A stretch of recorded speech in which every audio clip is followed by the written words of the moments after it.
Thank you for listening to my daddy's podcast. Please subscribe to our channel. Hey, don't let these tears fool you. It's all dog around this mug. I'm good.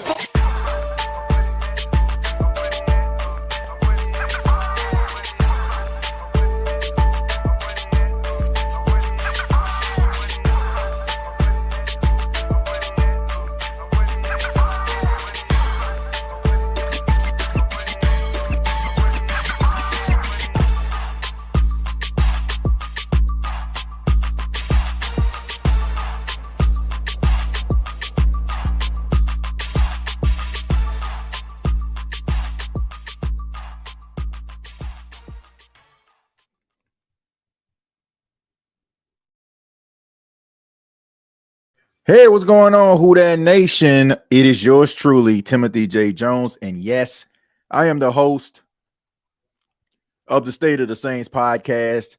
And thank you so much for checking out the State of the Saints podcast, where we talk New Orleans Saints. But on this edition, we're going to be talking about AFC Championship matchup between the Buffalo Bills and the Kansas City Chiefs. And thank you for tuning in. I know the game has been underway for a few minutes, but got on a little bit late. I know that the Chiefs have just scored. Kareem Hunt just ran it in for a touchdown, but thank you so much for tuning in. And this show is brought to you by BETUS. You can sign up today, get up to 150% on your first deposit and up to 125% on your second and third deposit, up to $2,000. You can use the promo code YouTube150.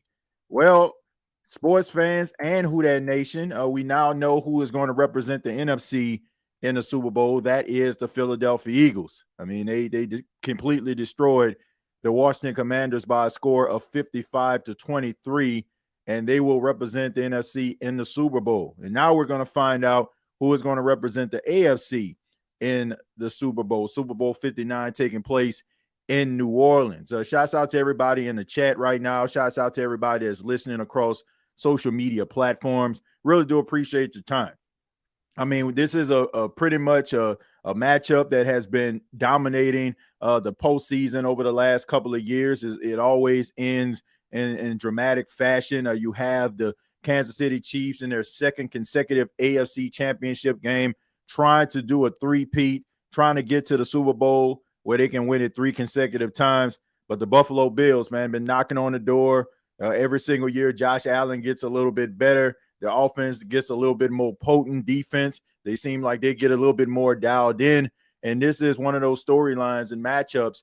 And I'm looking at the television. I apologize if I'm not staring at the camera. But this is one of those matchups where, this is the new age Brady and Manning. You know how Brady and Manning were, Tom Brady, Peyton Manning going up against each other in some of the most high-stake games. This is it. And, Patrick Mahomes has dominated this when it comes to the postseason. So who is going to make it to the Super Bowl? We'll find out a little bit later. But we will be taking some of your questions, and it doesn't have to be about the New Orleans Saints for those that are sports fans. It can be about anything that's going on in NFL. It can be about this game. We're very interactive. All you have to do is put your comments in the chat. We'll be opening up the phone lines a little bit later around halftime. Get your thoughts on what's going on with the New Orleans Saints, what's going on with the Buffalo Bills, what's going on Kansas City, and your thoughts on that championship game from the NFC, Eagles versus Commanders. But I'm pretty sure as we look at Josh Allen and the Buffalo Bills, they did get the ball first. It was a rough first drive for them.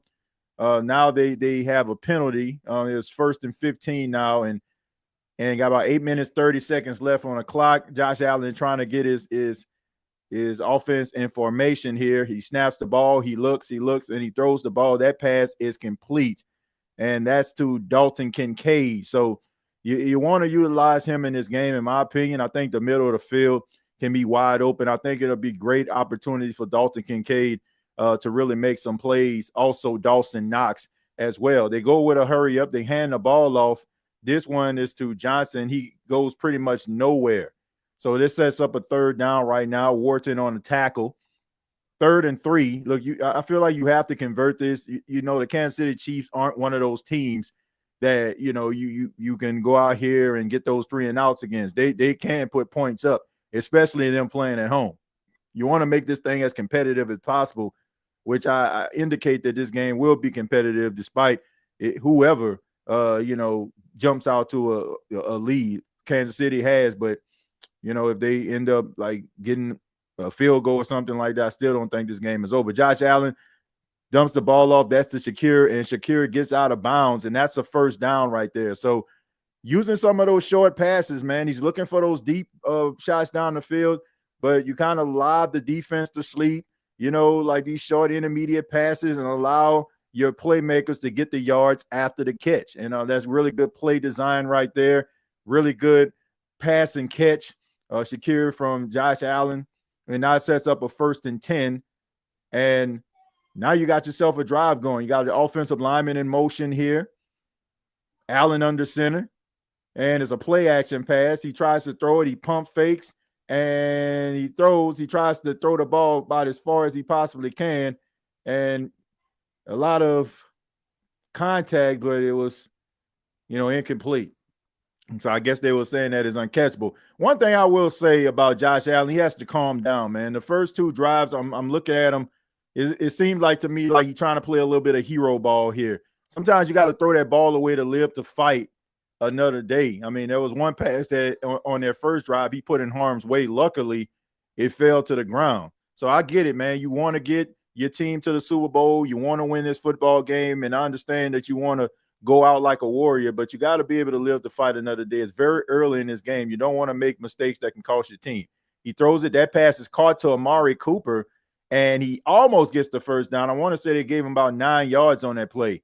So Amari Cooper, who hasn't really been a factor in the postseason, hasn't really honestly been a factor for the Buffalo Bills since he was traded from the Cleveland Browns. But, he said that he's not concerned about that. He just wants to win. And that's the type of mind frame you have to have. He said, of course, he would like to have, more touches. But if the team is winning, that's all that matters to him.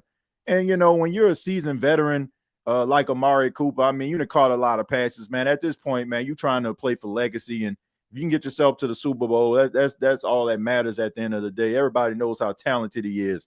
Josh Allen leans forward to get the first down on a short yardage situation. That sets up a 1st and 10 for the Buffalo Bills and Josh Allen. So here we go. Here's the handoff. That's off to James Cook. He makes somebody miss, and he gets about 5 yards on the play. So really good, solid run right there from James Cook. And they're going to need him in this game, especially, when it comes to, the pressure that Buffalo can get. And if you can't run the football, then that can be trouble for Josh Allen. All the Kansas City Chiefs have to do is pin their ears back, and, they can get pressure on Josh Allen, even though it's kind of hard to get him to the ground. No quarterback wants to experience that type of pressure. So it's 2nd and 5. You got Shakir in motion here. Josh Allen fumbles the ball. Oh, my goodness. That could have been terrible. That could have been a horrible play right there, but good heads up by Josh Allen, able to get back on the football. But you don't want to make mistakes like that. You went from a 3rd and 5, and now you're dealing with a 3rd and 9. So that was a pretty good snap right there. Josh Allen just kind of took his eyes off the ball there. So you got to be very, very careful. That was very dangerous right there. You don't want to get Kansas City the ball back with momentum and an opportunity to try to score again on you. 3rd and 9. They're 2 or 3 on 3rd downs tonight so far. Here's Josh Allen. He throws the ball. That pass is complete to Shakir. Shakir tries to make somebody miss, but a gain tackle. So they were able to force them to 4th down. So now it's decision time. You got to see what Sean McDermott is going to do. And it's 4th and 5, so they're going to bring out Bass. They're going to bring out their field goal kicker for a field goal attempt. I mean, pretty reliable kicker he's been this season. Pretty sound kicker. But this is really good stuff right here, man. This is really important stuff. All right, 53-yard field goal attempt for Tyler Bass here. Here we go. Snap, placement, kick on the way is up, and it is good. So good for 53. That is a clutch field goal right there. You want to get as many points as you possibly can. And the Buffalo Bills are now on the board. Kansas City Chiefs lead 7-3. This is the State of the Saints podcast. Once again, my name is Timothy J. Jones. Hope everybody's having a good Sunday. I really enjoyed my Sunday. Went to church this morning. Checked out the NFC Championship game when me and my family got home, and now we're watching the AFC Championship with you, man. No other place I would rather be than with sports fans like myself enjoying what we're seeing right now for a right to represent the AFC in the Super Bowl. So let's go ahead and get into some of your comments here while we're on a commercial break. And I'll start with, I know I said quite a bit here, so I won't go up too far, but I want to give a shout out to everybody that commented so far. But we'll start with Kofi. Kofi says, TJ, how do you feel about CD and Zach Bond retiring to New Orleans to play in the Super Bowl, or returning to New Orleans? I believe that's what you meant. To play in the Super Bowl, got to feel those guys are hype. Yeah, I mean, you definitely got to feel that way. I mean, these guys got drafted by the New Orleans Saints, played a lot of football in New Orleans and played for the Saints and returning back to the Superdome. You know, I would have to say Zach Bond probably means a lot more to him because he comes back to New Orleans a much better player, a much more polished player, and, he is up for Defensive Player of the Year. So congratulations to him and CD and so many other members of the Philadelphia Eagles team. Saquon Barkley, you got to be happy for a running back like him. We all remember the Hard Knocks episode when the general manager was on the phone and treated that man like a straight up scrub, making it seem like, he was washed. But Saquon went out there, and not only did he prove that he still has something left in the tank, he proved that, in my opinion, he should be league MVP. I just think that they put too much emphasis on giving the league MVP to the quarterback. And I get it. The quarterback is the focal point that the NFL likes to put on display. But you have to admit, man, when a guy almost runs for 2,000 yards, and you better believe that if he would have played in that final game of the season, Eric Dickerson record would have belonged to him. But that just shows you the unselfishness of him. And it makes you like want to root for him. Like me, I can't, like, I'm not a real big fan of Philadelphia Eagles. Like, they never did anything to me personally, but they fan base to me, man, is like they like some of the worst fans in football. Not all of them, but I mean, they just annoying, obnoxious. They boo everything. They cry about everything, but when it comes to Saquon Barkley, I can be happy for a player like him. So congratulations to him going to the Super Bowl. And as far as the New York Giants, man, they look pretty bad. And so do the New Orleans Saints when it comes to some of these decisions that they made. Says TJ, look like the narrative around Loomis is changing to what you reported. Sadly, they aren't using the same energy to give you your props. Well, like I said, man, I mentioned that on the last show. I'm kind of over that right now, man. I don't want to keep on like harping in on that. We better than that, man. We know, what was said. We know what has transpired, and that's all that's important to me, man. I don't want to keep on harping on that. I don't want our shows to be defined by some stuff like that. Like, you believe it, you don't. It is what it is at this point, man. But I appreciate it, man. As long as you are satisfied with the reporting and it's to your liking and satisfaction, man, that's all that matters to me. Thank you for supporting the show, man. Let's see. Who that for life says we're cooked. Hey, TJ and SOTS fam, I'm a little sad that Jaden and the Commanders didn't move on, but I'm glad that Jalen is there. I don't want Kansas City to win. I'm pretty sure that's what you're saying. Look, man, Jaden Daniels had a remarkable season. To me, the Commanders were playing with house money at this point. Like, nobody expected for them to be in that position. But I mean, they just got a lot of growing to do. I feel like they're about a pass rush away, a good solid defense away from getting the results that they need. Maybe another wide receiver to complement Terry McLaurin. I feel like they're okay when it comes to the tight end position, even though I don't know how long you can keep Zach Ertz, as we see Patrick Mahomes scramble for a few yards on that play, gets the first down. But, I just think they need another wide receiver, another tight end. And maybe spruce up that defense just a little bit, man. I feel like they don't get enough pressure on the quarterback. I felt like the offensive line of Philly was able to pretty much keep the defensive line in check. The sacks and pressures came few and far in between, and it gave Jalen Hurts an opportunity to basically kind of stand in the pocket and pick guys apart. And, you never want that. So I feel like they need a pass rush, maybe focus on that. in the draft or maybe through free agency, and just try to get another pass catcher on the team that can help out Jaden Daniels. But congratulations to the Commanders. I mean, they got a lot further than a lot of people thought that they would. And when you got Jaden Daniels as your quarterback, if he can build on what he did his rookie season, you have to believe that they'll be back in that position again. And next time, they'll probably be able to get over the hump. I'll be forgetting TJ TV behind a little bit. Yeah, man, my TV is a little bit behind. But let me see, man, because see if I can actually change it to – see if I can change to another channel here. And maybe that'll be able to help, because sometimes when you're watching on an app, it's a little bit behind, man. So maybe if I turn it to the television network locally, might be able to like be with everybody else. Yeah, I don't know why, man. You would think like on an app it would be like real time.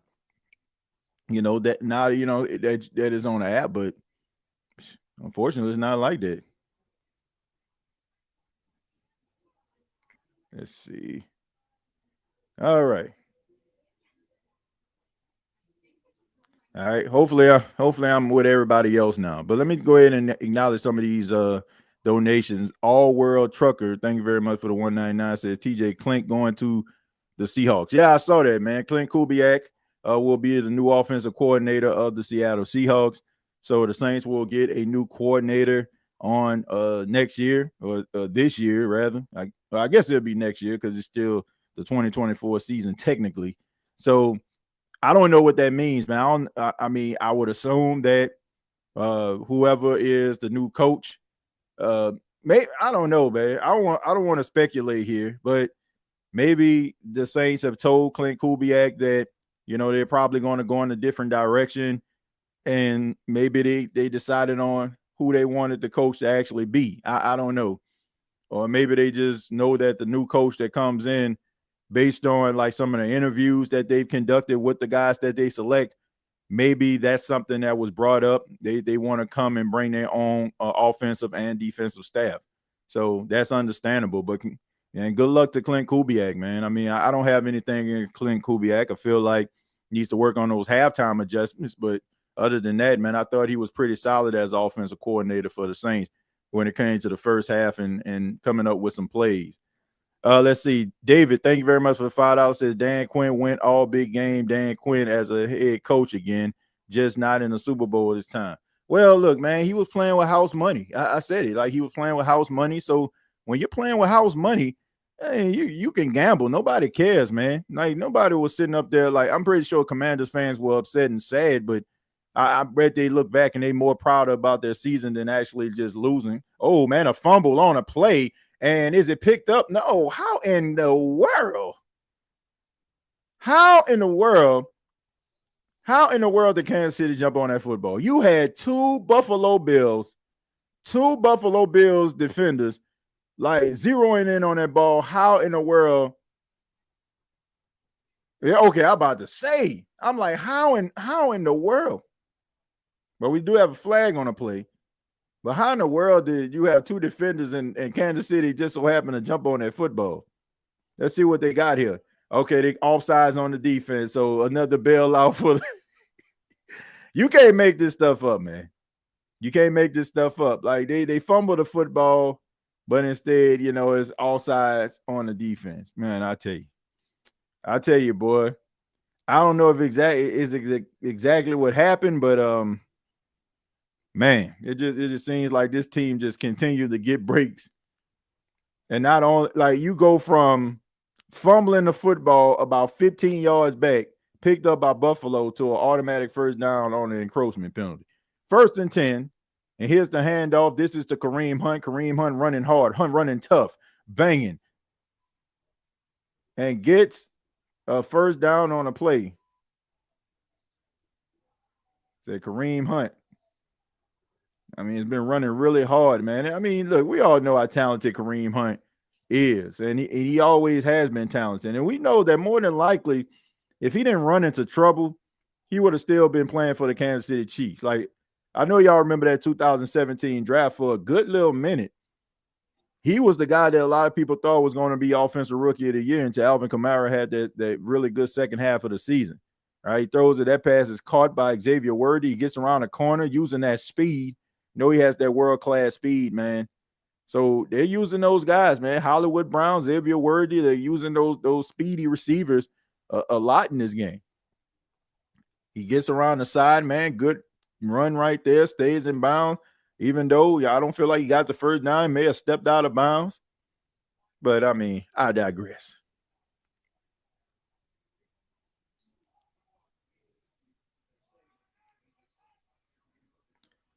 All right, let's see. Let's see what we got here on 2nd and 2.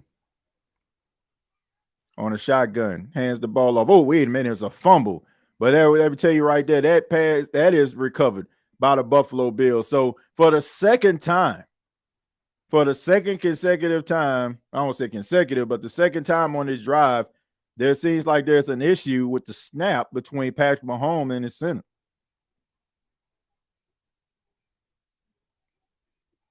Well, I wouldn't even call that. I wouldn't even say that's on the center. It just seemed like that's just a bad exchange. Like miscommunication there between Isaiah Pacheco and I don't know.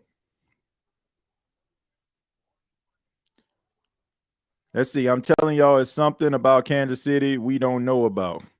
I don't think it's something that we don't know. I just find it hilarious that these referees and all some of these prognosticators around the league be trying to gaslight fans like we don't see what's going on when it comes to the Kansas City Chiefs. Everybody ain't tripping. Like you can't just chunk everything up like, man, people just don't want to see these guys win. They jealous. Like, nah, man. Like people, like it is pretty obvious that that they seem like they get calls at what inopportune times or opportune times for them. You know what I'm saying? Like or it's some type of convenience in inopportune time. Like all of a sudden here come a flag. Like it's a great opportunity for them. Like if they mess up on a play or like I don't know, they start stalling on drives and they ain't really moving the football as effectively. Here come the flags. Like, come on, man. I don't know. Cool Sports, thank you very much for the 499. Says you think Kingsbury will remove himself from our head coach and running like Joe Brady? Well, we're gonna find out. We're gonna find out this week. Because now that his season is over, it's time. It's time for us to figure out is this gonna be, is he gonna interview or not? But I don't know, man. I think based on this season and based on what he's building out there in Washington, I don't know if he's going to take this job. I mean, who knows? It might be Kellen Moore. Mahomes' fault. Looked like he was trying to pull the ball away. Yeah, I agree, man. It was probably, that was an RPO, on run pass option there. So he tried to yank the ball away. Maybe he saw something. TJ is Swift, Travis Swift. Yeah, man. Look, I don't get it, man. Every time he make a play, they always zooming up to that press box. They be giving Taylor Swift her own intro like she a player. I went to the Saints and Chiefs game and was appalled, TJ. Yeah, man, I don't get it, man. I get it, man. She like a star and all that, but we get it, man. They dating. I don't feel like you got to keep on showing her over and over and over again, but I don't know, man. Y'all know the NFL is about high drama and stuff like that and storylines. Those are the things that move. And James Cook, weaving past defenders and he get enough for a first down there. Really good run right there. So, James Cook is just continuing to run the football, man. Good pad level right there. Finding the creases, offensive line opening up holes for him. Good run right there, man. That's what you need. You want to kind of control the time of possession, man. Want to kind of get the fans out of the game. You want to just convert some drives, man. Like, I think that the first couple of drives, Josh Allen was just a little bit too energized, man, too hyped. And I get it, man. Patrick Mahomes goes out there and they score on the first drive. People start to get excited. You don't want to panic. And I understand that you want to try to convert these plays, man, but Rome wasn't built in a day. I mean, just continue to try to, plug away at this and control the time of possession, especially being an away team. All right, so it's 2nd and 1.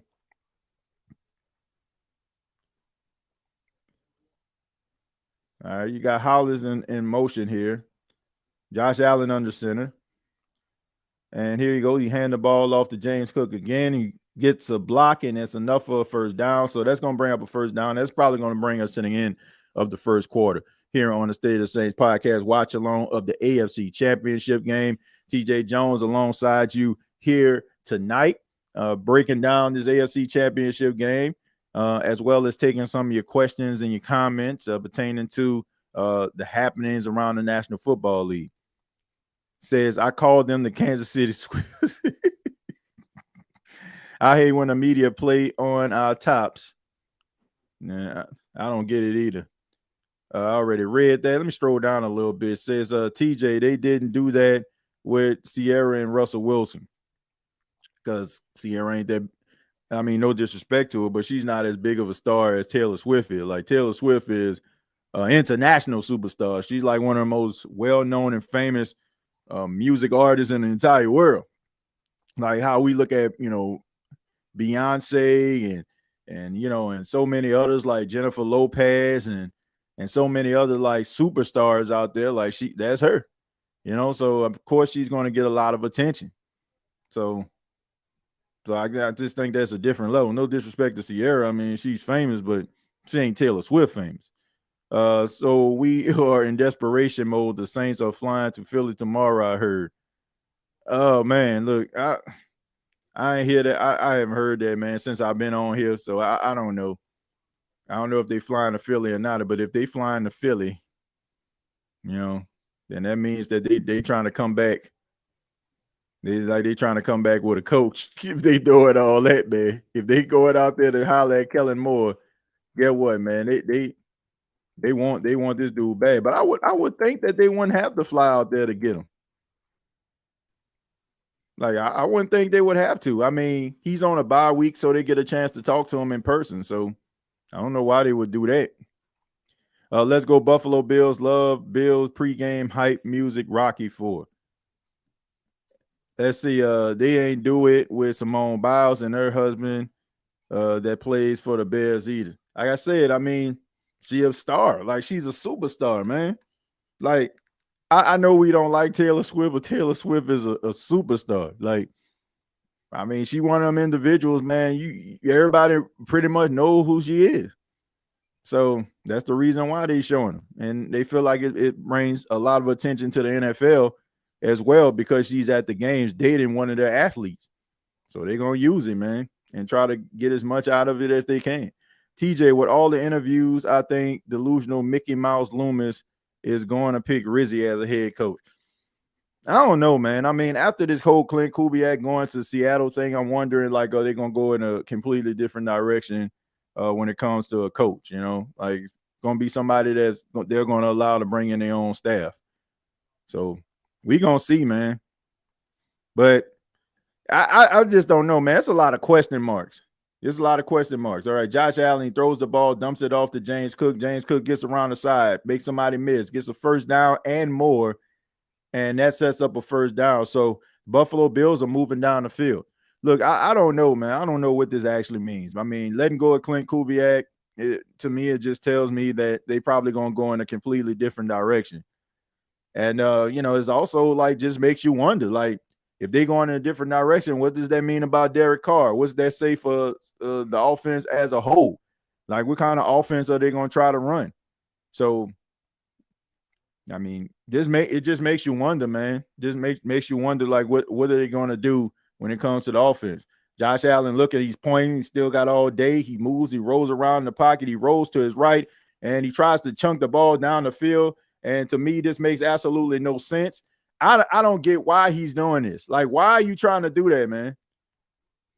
Like, why are you trying to chunk the ball down the field, man? I get it, man. Keon Coleman, 6'4", big target, but he got 3 defenders on him. Man, it seems like he's trying to revert back to some of the things that has gotten him in trouble turning the ball over. I get it, man. You trying to all right, you get a defensive holding penalty. That's fine and dandy, but my goodness, man, like play the fight another day. You got 3 defenders on Keon Coleman, and you still trying to chunk the ball down the field. I mean, here's your defense giving you an opportunity to get the ball back and be able to take the lead, and you throwing the ball down the field with 3 defenders on Keon Coleman. I don't know, man. I like Josh Allen, but sometimes, man, you got to live to fight another day. Got to live to fight another day, man. That's a lot. That's some reckless. That's some reckless football right there. Says Ian Rappaport tweeted it.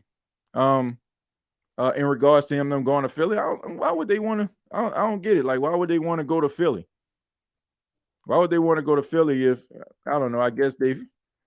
And then on top of that, like, isn't Kellen Moore coming to New Orleans like the following week? So it's not like I don't know. I don't know. That doesn't make much sense to me. You get 1 week where you can actually talk to him. 1 week and you can actually talk to him. And then you still gonna like try to fly out there and talk to him. I don't know. I don't know if we talking about that or we talking about Clint Kubiak. I don't know. That just don't make much sense to me. Let's see. Kubiak abandoned ship. I don't think he abandoned ship. I just think that he looked at another, it's another opportunity. And maybe, the Saints, they got to feel. They got to feel on what the coaches will want as far as, okay, do you want to keep the offensive staff or do you want to move on from that? So they probably heard that the coach that they're going to hire, the ones that's in the final selections, they want to go on and have and pick their own offensive coordinators. They want to pick their own guys. So with that, it's one of those situations where, he decided to move on. All right. So here's a pass and catch right there. That pass is caught by, it looked like Amari Cooper. Or 1 second.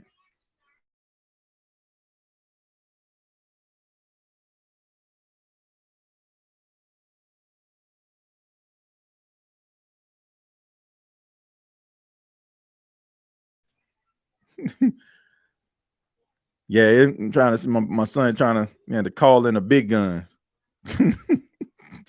Had to call in the big gun. He was like, "Daddy, do you need me?" I'm like, "Nah, not right now, man." Let's see. 1st and 10. All right, so here we go right here. This pass is he's looking, and that is fumble. That's a fumble, and it's luckily picked up. I mean, so we're seeing, the ball hitting the ground quite often by both teams. Luckily, for the second time, Josh Allen is able to get back on the football.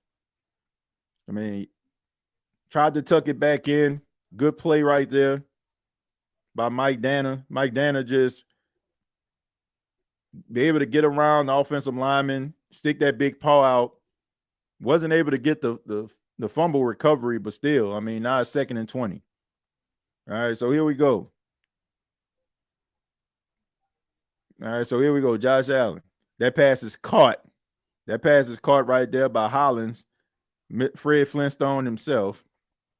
Did y'all see that outfit he had?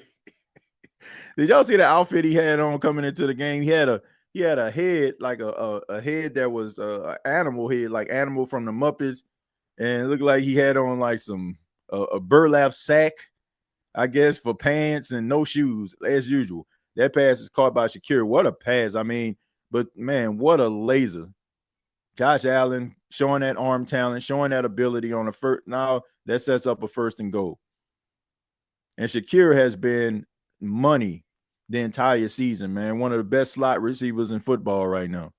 All right, so here we go. This pass is a handoff. This is off to James Cook. Gets around the side, and he is in for the touchdown.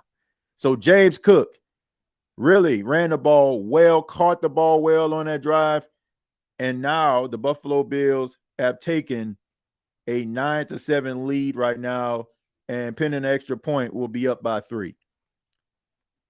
So really good handoff right there, man. Good stretch play. You see the offensive lineman able to get the push. James Cook gets around the side and able to run it in for the touchdown. So James Cook, four rushes, 6 passes, 72 yards, a 5-minute and 32-second drive by the Buffalo Bills. So good drive right there. Able to stay on the field. Good balance, attack. Good pass. I mean, you definitely want to try to clean up them fumbles, but at the end of the day, you're able to get into the end zone. And now the Buffalo Bills got the lead. Offensive line is holding for more than 2 seconds. Nice to know some teams can do that. I tell you what, man, what I've learned during this playoff run here is that if anybody's out here talking about like, oh man, I want this skill position person here, I want this player there.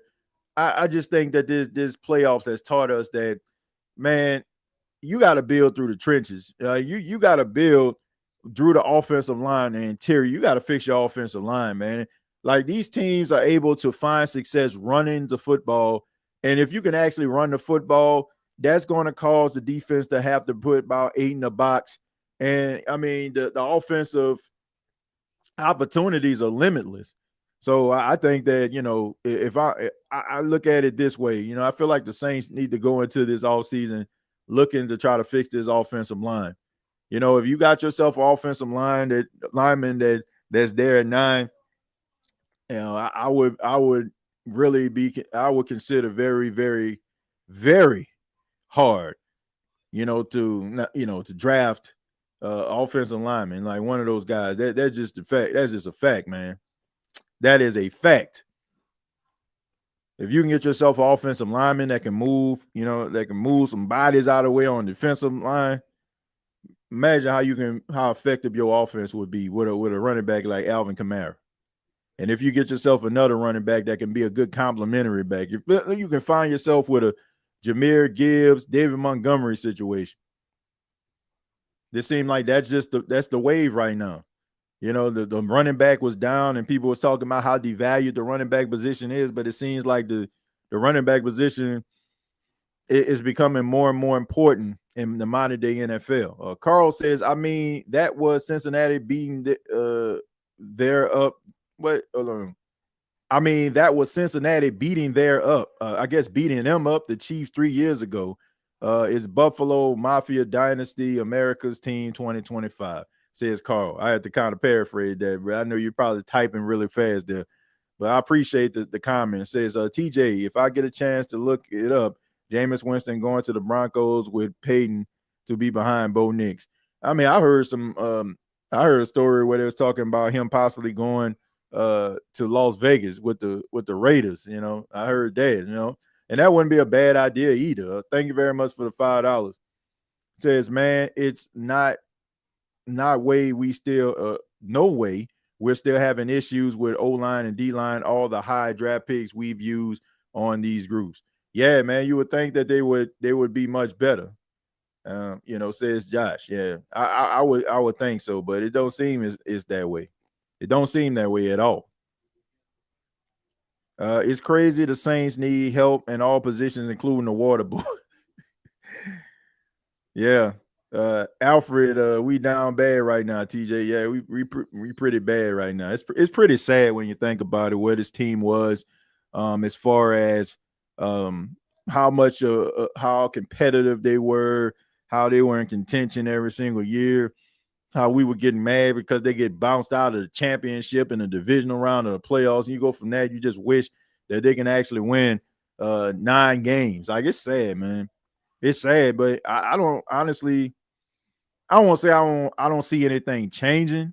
I just think with the right coach, with the right mind frame, you can change your misfortunes. But it's just hard for me to like look at this team with Mickey Loomis as the general manager and have any type of faith in his team as we see Travis Kelce catch the ball for 8 yards, DeMar Hamlin on the tackle.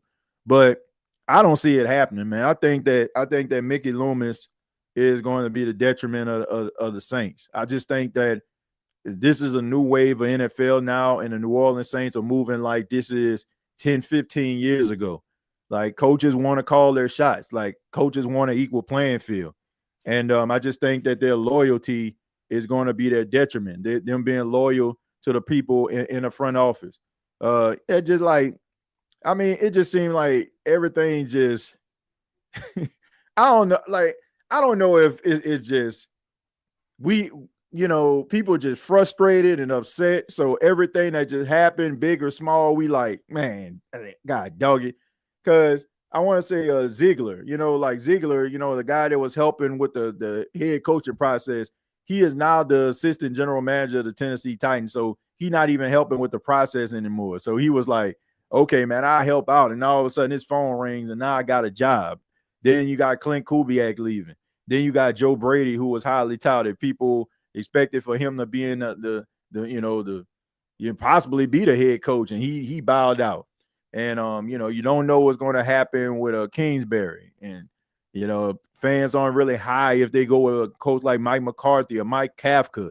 I think Anthony Weaver, I think people would be pretty excited about him. Is something different, but it just seemed like everything that can go wrong will go wrong, and it just seemed like nobody really has faith in his team. And I just feel sorry for Saints fans out there, honestly, who just can't see that people just don't want to rock with Mickey Loomis like that. They just don't. Like, it's a turnoff. Like, nobody wants to feel like they're going to be the scapegoat if things go wrong.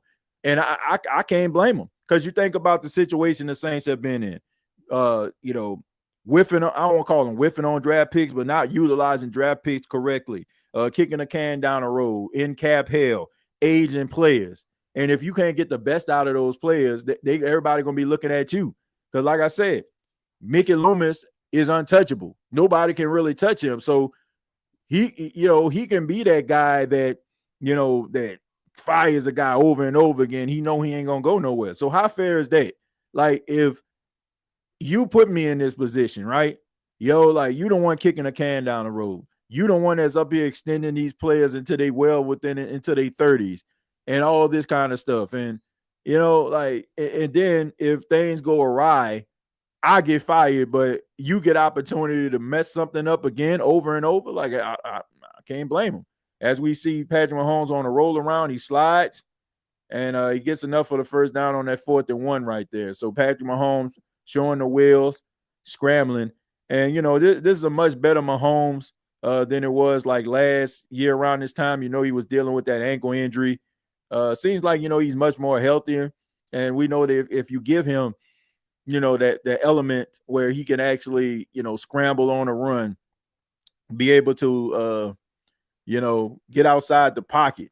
I mean, he's even more dangerous. And this is a handoff right here to Kareem Hunt. He's fighting, but he's not going to get much on that play. He got about 2 yards on the play, but good penetration right there by the defensive line of the Buffalo Bills.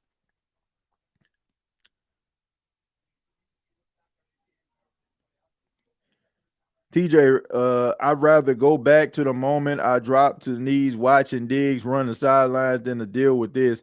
And I had Super Bowl tickets that year for my birthday. So what you do with them? Did you still go? Did you still go?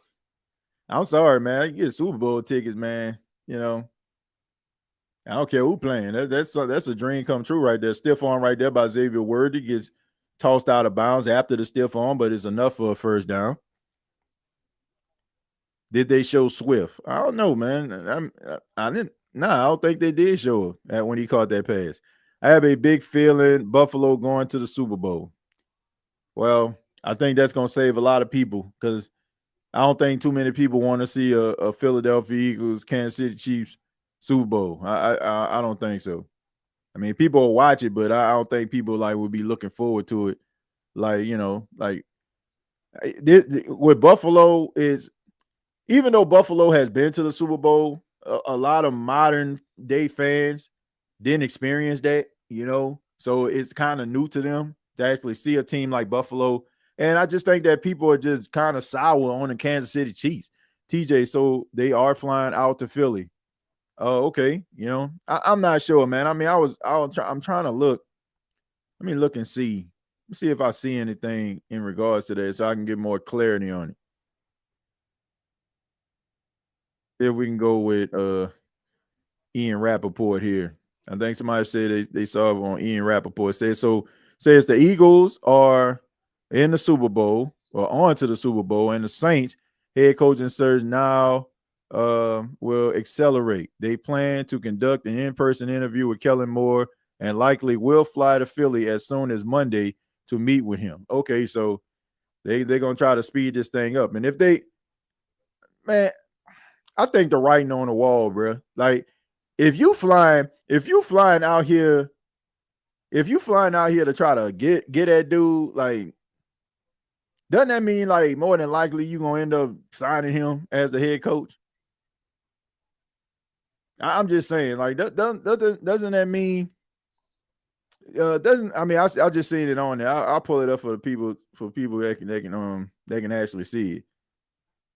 I'm just saying, man. Like, doesn't that mean if you going through all that, don't that mean that more than likely that's the guy that you're gonna select as your head coach?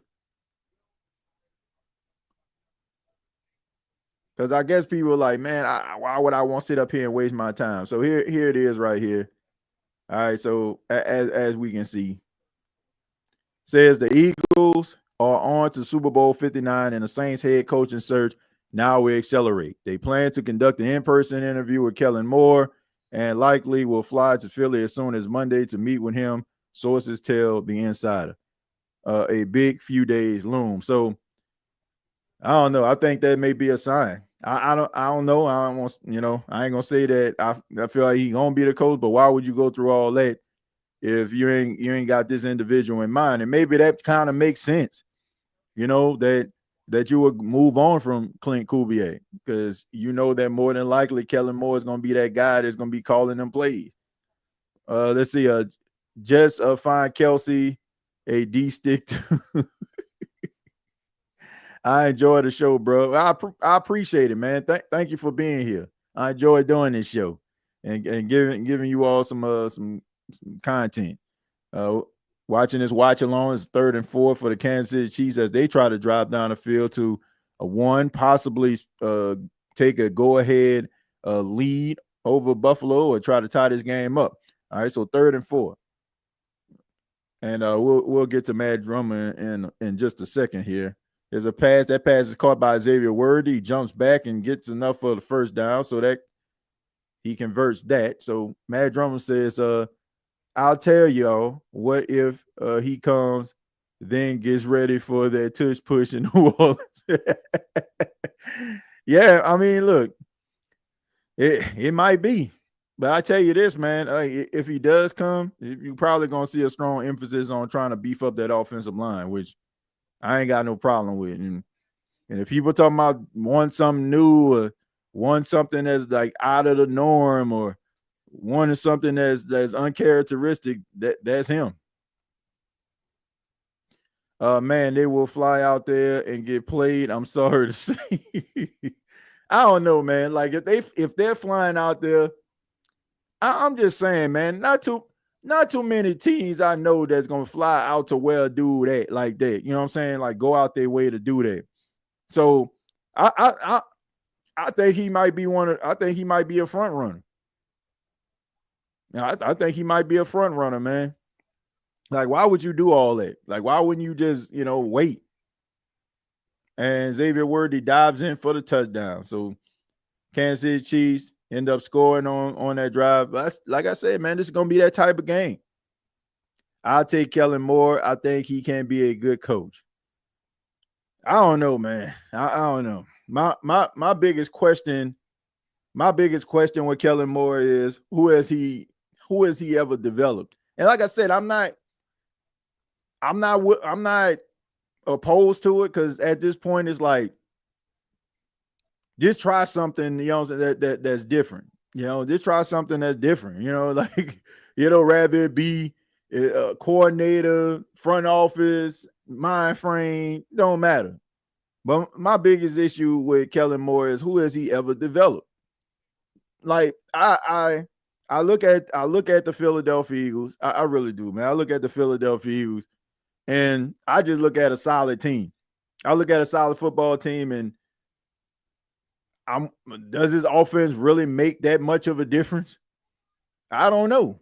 I don't know. I think that the Philadelphia Eagles are just so freaking talented to a point where it didn't matter. Like, I think that anybody that runs back there they probably wouldn't look like Saquon, but they probably would have had a good season. I think they're a really good all-around football team. So my question is, like, who has Kellen Moore ever developed? That's my biggest question. Not to say that he doesn't have the capability of doing it. I'm just saying, like, for me to feel 100% comfortable about, advocating for Kellen Moore, I would have to see him develop somebody. And I'm just wondering who is that guy, that one guy that you can say that he's responsible for developing. I did have a high scoring game. He survived Jerry Jones. Yeah, he like toxic franchises. Seem as though the front office is wasting a lot of time. I don't know if they're wasting a lot of time or they're just trying to get it right. I mean, TJ, we got to be honest. Looks like Kellen Moore is looking with Jerry versus by himself. Yeah. I don't know, man. I don't keep on having this spam stuff just keep on coming up on the screen. So I'm got to keep on blocking this. Thank y'all. Thank for the people and moderators in the chat blocking this stuff. Let's see. Barkley really redeemed himself back to Hall of Fame caliber since New York Giants. Yeah, yeah. But it's amazing what can happen when you got yourself a good offensive line and a good football team, right? It's amazing what can happen. They just showed Taylor Swift. I wasn't paying no attention. TJ, any news on Rizzy? No, I haven't heard anything about Darren Rizzy. I haven't heard anything. Said this is Loomis we're talking about. I don't know, man. I mean, if you're going through all that to try to interview a coach, and maybe they just trying to, like Ian Rappaport said, maybe they just trying to accelerate this thing. Maybe they trying to accelerate it and trying to be like, okay, let's talk to everybody and then make our decision at the end of the week. That way you would have talked to everybody. You would talk to Anthony Weaver. You would talk to Mike Kafka. You already talked to Darren Rizzy. The only one that you would have to talk to then would be Mike McCarthy. And I'm pretty sure they'll probably talk to him probably Tuesday or Wednesday or something like that. And then they can finally, by the end of the week, we'll probably see and find out who the New Orleans Saints head coach is going to be. But whoever it is, man, we just got to practice patience as a fan base. And, you know, that's what's going to be important, you know, for the fans to just give whoever it is, you know, some time and know that Rome wasn't built in a day. Especially if you go with somebody like Kellen Moore. You have a pluck coordinator from these teams. Yeah, like I said, I mean, if you get a coach that calls his own plays, then I'm pretty sure it's probably going to be like a offensive coordinator that can assist versus like somebody that's actually calling plays. So that's what I'm saying. Like, I think that the Saints have already talked to these coaches, rather it's virtually or in person, and I think that they expressed what they wanted and what they were going to do, and I think that was the the reason why Clint Kubiak decided to go to Seattle, because he knew more than likely he wasn't going to come back anyway. TJ plot twist: we hired DA back as head coach. Man, you talk about people like no season tickets going to be sold to other people, probably ain't gonna be sold at all. People are just gonna check out, man. They're just gonna check out. Here go the flags on Buffalo. Here we go. Illegal formation flag. Swift or pretzel. You're not the only one, and it's worse in person. All I know is at the end of the day, whoever the Saints decide to be their head coach, I just want people just to have patience. I ain't trying to hear a whole year full of, man, they said he was going to be this. They said he going to be that. Like, we know what the team is. We know what they've been, and you're just going to have to be patient with it. It's 2nd and 10 for the Buffalo Bills. Get back to the game. All right, so Josh Allen in the gun. He's looking. He tosses the pass and tries to get it to Curtis Samuel, but it just pops up and is incomplete. I mean, Josh Allen threw the ball pretty low there, so I don't know if he was just throwing it low to try to protect Curtis Samuel, or seemed like if he would have got the ball up a little bit high, he would have had yards after the catch. So let's take a look here. All right, so he's looking. You got a crossing route from Curtis Samuel. Nah, he just threw the ball low. It was just low. You put that ball where it needs to be or out in front of him, he can get yards after the catch, and he's still running. Maybe getting, you got a block upfield. So maybe you're getting another 10, 15 yards on the play. So it's 3rd and 10 for the Buffalo Bills. 5-4-3. You think, are they going to get the snap off? They do. And they're looking. Josh Allen scrambles around the side. He throws it, and it's incomplete. Trent McDuffie on the coverage there on Keon Coleman, the rookie, and it's 4th down. So the Buffalo Bills, they're off the field. They're going to have to punt. So me personally, I don't think that that's a good route for Keon Coleman. That's just not his wheelhouse, man. Like, he's more like that guy that can eat in the slot, middle of the field, seeing routes. Yeah, it's not to say that he can't play on the outside, but it just seemed like to me like he's not the fastest guy in the world. He's more of a possession guy. So Martin, he punts the ball, really good punter here, and it looked like it will be returned. And he gets around the side and he breaks a tackle, and he turns the corner. And wait a minute. Oh, and he gets all the way down to the 32-yard line. Oh, man, unbelievable run right there. He was able to get around the side. I thought that maybe somebody would be able to push him out of bounds, but he goes 45 yards on that punt, man. And that's exactly what you don't need if you're Buffalo. Now the momentum is starting to swing towards Kansas City. And now you set Patrick Mahomes and the Kansas City Chiefs offense up in really good field position there.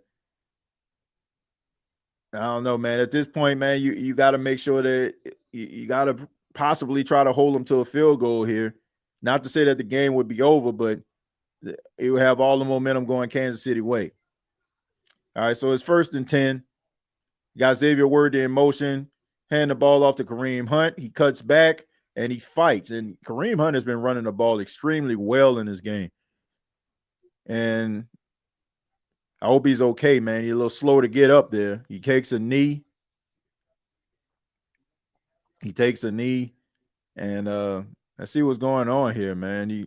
He's able to get up on it, on his own power, but he's walking to the sideline. He looked like he's in a little bit of pain there. So you got Isaiah Pacheco, but Pacheco hasn't been running the ball the way that he once did. And that's the reason why they've been using Kareem Hunt as often as they have. I mean, credit to Andy Reid.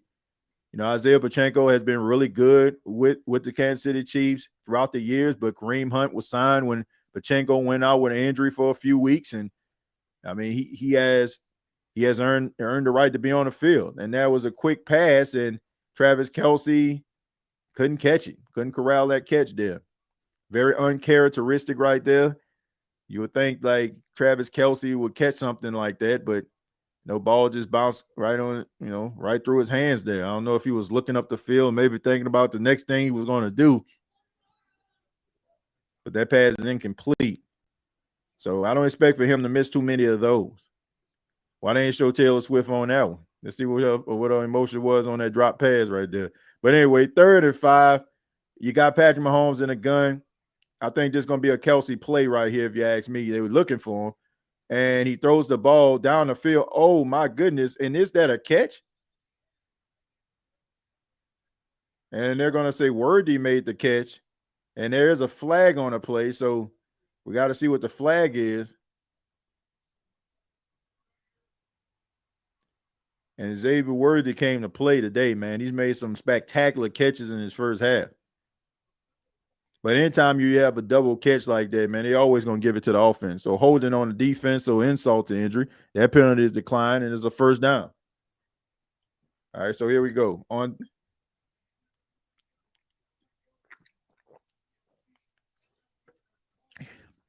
That play was designed for Travis Kelce anyway.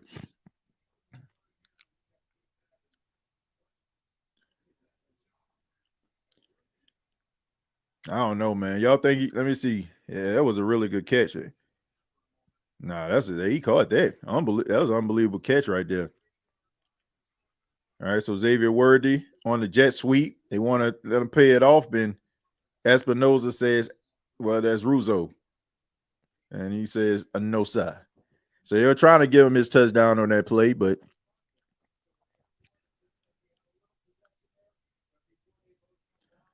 so I don't know. So Sean McDermott is looking for an explanation now. I guess he feels like maybe both guys had possession and his guy had the interception and Xavier Worthy ripped it away. And he tried to challenge it.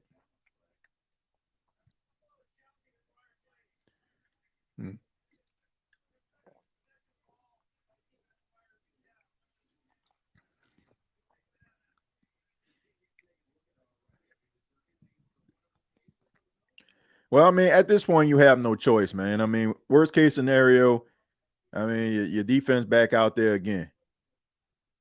So I don't know. I think they're gonna get at Xavier Worthy. I think he had more possession than the defender. So that was definitely a hold by Ham. Yeah, he definitely held on to him. That play was designed for Travis Kelce anyway. In real time, that did look like an interception. Yeah, it did, but it looked like he caught it. Man, Kansas City too soft, man. Refs need to let defense touch skin at least, bro. I don't know, man. I mean, but to their credit, man, a couple of these penalties are justified. Says the irony of building from the trenches being the way the Saints that and still failing anyway. Yeah, I mean they've been building through the trenches, but they just been doing a terrible job at developing guys or getting the right guys. Challenge and it looks like the ball hit the ground. I like 80s buffets and 80s NFL games. Go Bills. Look, man, I think a lot of people are rooting for the Buffalo Bills. Alfred, thank you very much for 499. Says if we get Kellen, how likely do we keep Mr. Check Tape? I honestly, if he's there, I don't know if he's coming back. I don't know if he's coming back. I mean, he might, but I mean, I wouldn't put it past Kellen Moore if he was to rock with Spencer Rattler and work with him. I wouldn't mind it. See, TJ, I promise to God I saw 2 holes on that return. Refs playing favorites today. I'm gonna say like some of the penalties I seen, I would say they justified. But I also would say this, like I think sometimes like when the jig is up, like when people start calling out stuff that is justifiable, they start to kind of like, give another team the penalties and stuff like that to make you seem like, oh, you just being crazy. Like, or okay, we gonna start calling it towards them. Let's see what the verdict is. Yep.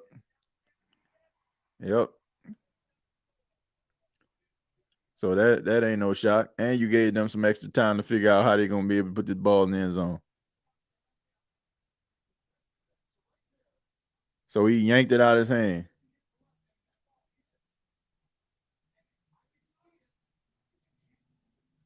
My thing is like, okay, if both guys are fighting for the football, how can that possibly be a completion? Bam. Both guys have their hands on a football. Xavier Worthy doesn't have the ball underneath. So how is that a catch? I don't know.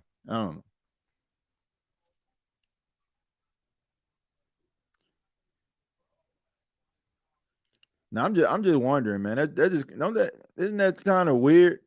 If both guys are fighting for the football, right? Nobody has possession and the nose of the ball hits the ground. Nobody has their hands underneath. I don't know.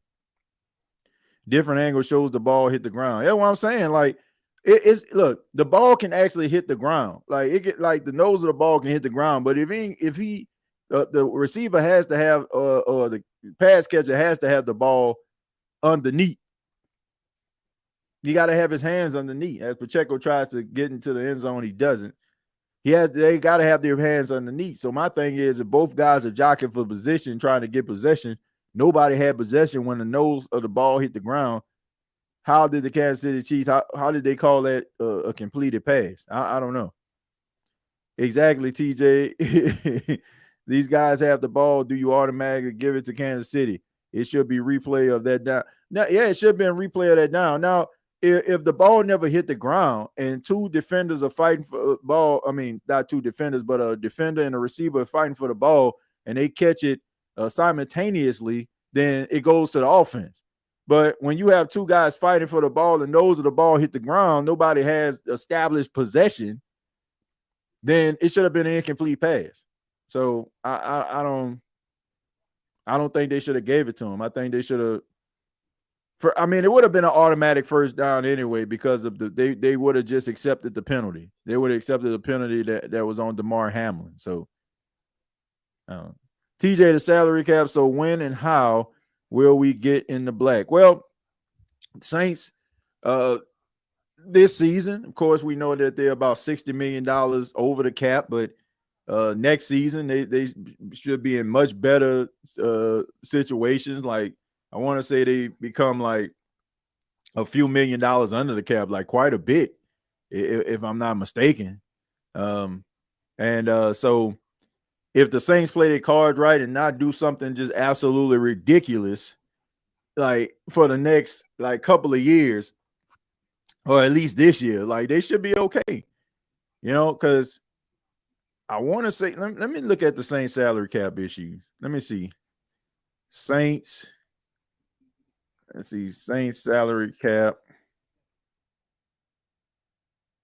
in 2026. Let's just say 2026. I mean, we already know what they are right now, about $60 million over the cap. All right. So let me take a look and see here. Looking this stuff up. All right. So in 2026, the New Orleans Saints should have 69. Was that 69 million in cap space? I want to make sure I'm looking at this right. So it's about 60 million in cap space in 2026. So in 2025, they're minus, as of right now, they're 50,278,813 and under, over the cap, $50 million over the cap. So in 2026, the New Orleans Saints would be $69 million over the cap. In 2027, they would be, if they don't extend anybody, they'll be $268 million over the cap. So if Mickey Loomis doesn't do anything ridiculous for the next couple of years, we should be okay. So you got a minus $59 million as of right now, to be exact. But if the New Orleans Saints don't do anything crazy, then they will be like over $60 million over the cap, which probably gonna be a little bit less than that when you think about like as we see Patrick Mahomes barrel in for the touchdown. Now you ready for me? Yeah, what you want to? Wait a minute. No, I'm not ready for you. No, I'm not ready for you. Go check your nose. And they go come in here with that running nose, man. Nobody want to see your running nose on camera. Nobody want to see that. Come up here with a running nose, talking about, yo, you ready? No, you ain't ready. Wipe your nose. Come up here with a running nose, talking about, are you ready? Let's see, stopping by to say hello to the host of my favorite Saints podcast. Appreciate it. Ghost, thank you so much for being here, man. I appreciate that. Appreciate it. Says, was there? Yeah, I'm gonna do another one. Yeah, I'm gonna do another one. Oh. Hold on 1 second, everybody.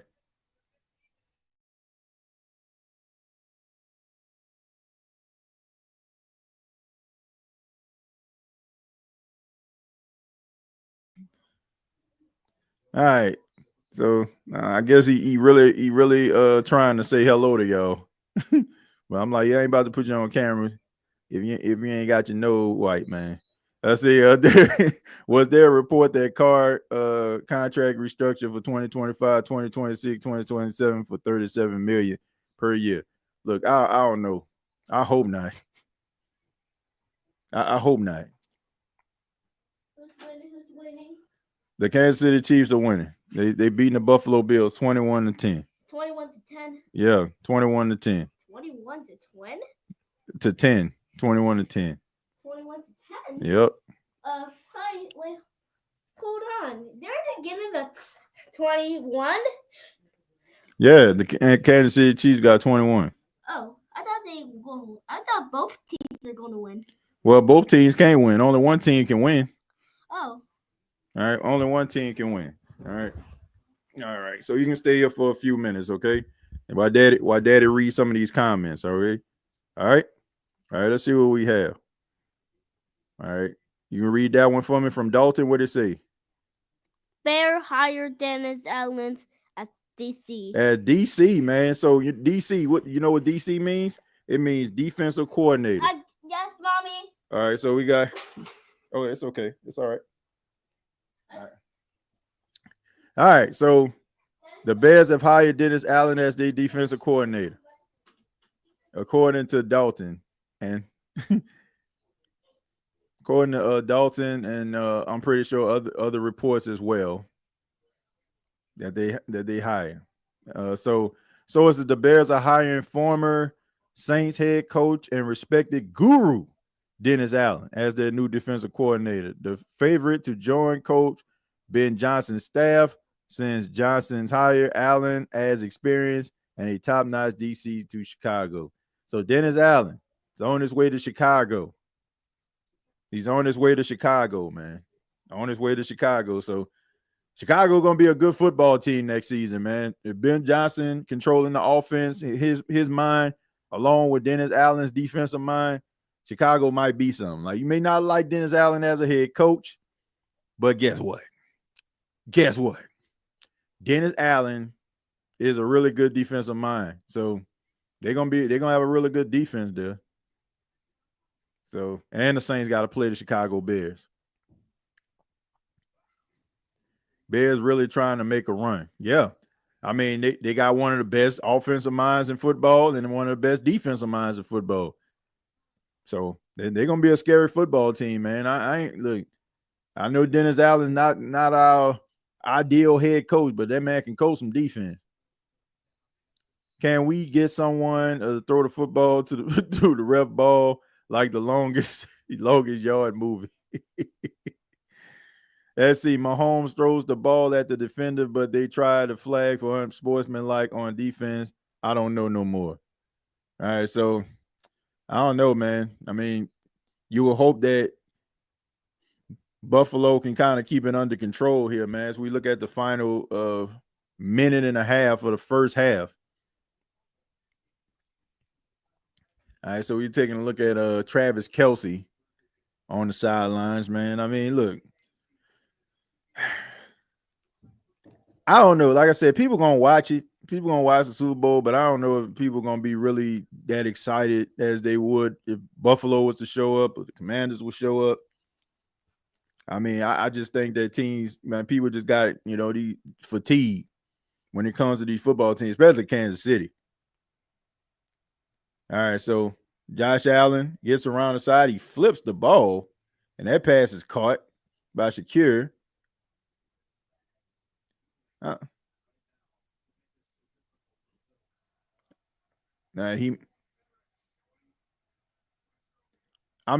What Steve Spagnuolo is doing is basically like just acting like he's sending a blitz, but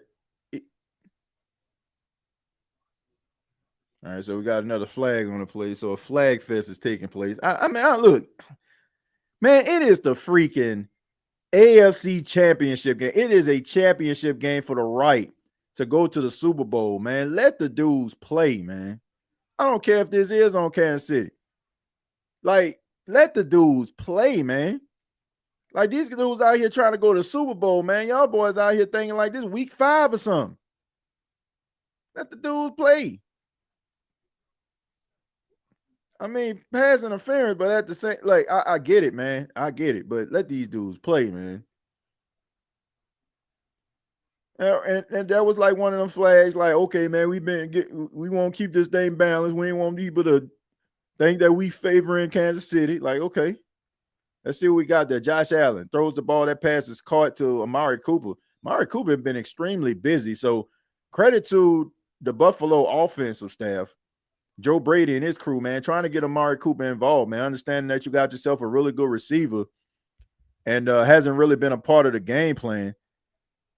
But what Stags is doing, man, I mean, as you can look, I mean, it looked like he's blitzing, and then they just pull back. Oh, that was a good run right there. Way to finish by Johnson. Hurry up and hands the ball to the referee. So It got a little tempo going. So you want to try to see if you can get at least 3 on this drive, man. Get past midfield. Here's the snap. Hands the ball off to Johnson again. Johnson gets around the side and gets about 4 on the play. So the clock continues to tick. I mean, credit to them, man, getting the ball back to the referee so he can go ahead and set it up. 2nd and 6. You got Josh Allen in a gun, Johnson in the backfield, and the way he runs, and he throws it. That pass is complete to Keon Coleman. Keon trying to get out of bounds, and he does. So it does stop the clock, and Buffalo is able to save both of their timeouts right now. So they're close to Tyler Bass's field goal range. He's a big leg kicker. So you're just a few yards away from actually being in field goal range. But good strength by Keon Coleman to fight to make sure that he gets out of bounds, allowing Buffalo to save the 2 timeouts here. So 35 seconds left on the clock. You got Steve Spagnuolo, one of the best defensive minds in the game. And there's a timeout called by Kansas City as their final timeout. So you can't take timeouts into the locker room with you, so you might as well utilize the final one you have. So Buffalo has the first set of downs, 2 timeouts. So really got an opportunity to at least get 3 on the board at best, if you can't punch it into the end zone for a touchdown. Buffalo should run more no huddle. Yeah, I mean, teams should run no huddle, but I just think sometimes, man, they just want to huddle, make sure everybody's kind of like on the same page. I mean, but I do think that, if you, in situations like this, you definitely want to use some tempo. But here we go. Josh Allen in the gun. You got 3 wide receivers to the left, and he gets protection. He tries to scramble out the pocket. He tries to throw the ball away, and he does. So smart play by him, not trying to take up too much time if nothing's there. And, I think that's what he needs to do. I'm not a fan of just trying to sling the ball down the field. Like, you're down right now. All these downs are precious. Even if you throw a pass and it ends up being a turnover, I mean, you had an opportunity to get at least 3 points. And then you come back out, even though Kansas City is getting the ball first, gives you an opportunity to get a stop and maybe have, end up scoring a touchdown and get the lead. So 2nd and 10. Josh Allen again, he throws the ball deep. This is to Hollins. And, whoa, what a catch by Hollins on that play on Trent McDuffie. And you got to believe that this is a pass interference penalty on Trent McDuffie. So Mac Hollins, Fred Flintstone, what an incredible catch, man. Unbelievable. Now, I don't know, man. I don't know. They might look at that as a push-off, even though I don't know. Okay, all right. I was about to say, what a catch. What a catch. First off, really good pass by Josh Allen right there. Just throws a dime down the field. But Mac Hollins, Fred Flintstone. What a catch, man.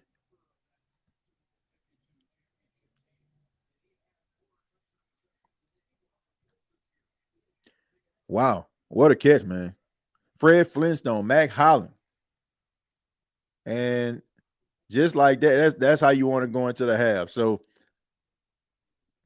all right, you got a flag on the play, which is no surprise to absolutely nobody, because every other play going as a flag. My goodness, man.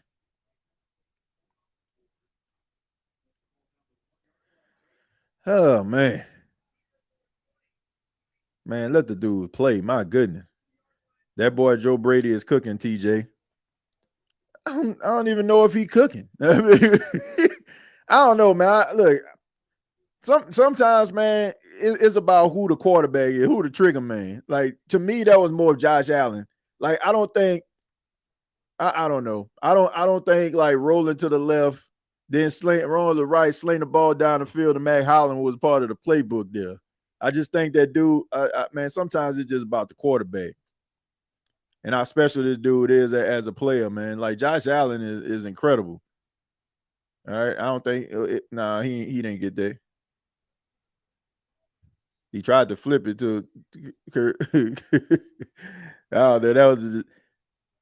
I tell you what, man, somebody gonna need to pull Josh Allen to the side at halftime, man. Like, hey, man, I see what you're doing. I see what you're trying to do. Nope, you didn't get it. He tried. What, he gonna throw it over? Man, that was a dime breezy right there on that pass, man. But all I'm saying is, you got to pull this guy to the side, because I'm telling you, man, the way that he's playing and how reckless he is with the football, trying to make a play. And I get it, man. You know, the narrative, oh, he can't get the job done. He can't beat Patrick Mahomes, and you're trying to do everything you can, man. But you don't want to get so desperate to a point where you actually costing your team. I mean, even with something like that, man, you flip that ball, Curtis Samuel not paying attention, and that defender takes the ball the other way. That's 2 points for Kansas City. I mean, sometimes you just got to live to fight another day. Shouts out to Mac Hollins. He's a longtime volunteer for Special Olympics, been doing Special Olympic athletes as kids, now been coaching Special Olympics.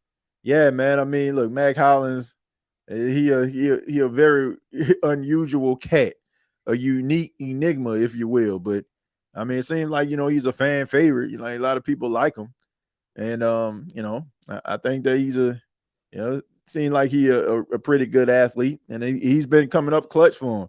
Big physical wide receiver, has been that big body wide receiver that they need, and has made plays in the postseason and in the regular season when they need them.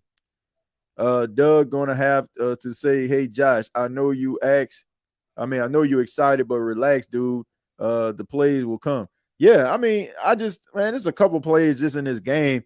I'm just looking at them, and I'm like, man, these type of plays can cost you, man. You rolling to the right, sling the ball down the field, man. Got the Mario Davis on the TV.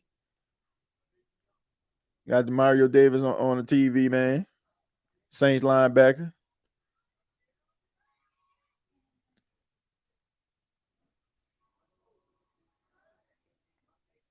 Yeah, man. Like they're in City Park right there. But at the end of the day, man, like, man, you can't cost your team trying to play hero ball. I mean, at the worst, I mean, you just don't convert the play. TJ, who do you think the Saints hire as a head coach since Joe Brady dropped out of the race? I don't know, man. I mean, you flying out to Philadelphia, bro. You flying out there to Philadelphia. You flying out. You trying to come back with a coach. So I don't know, man. I mean, I could be wrong.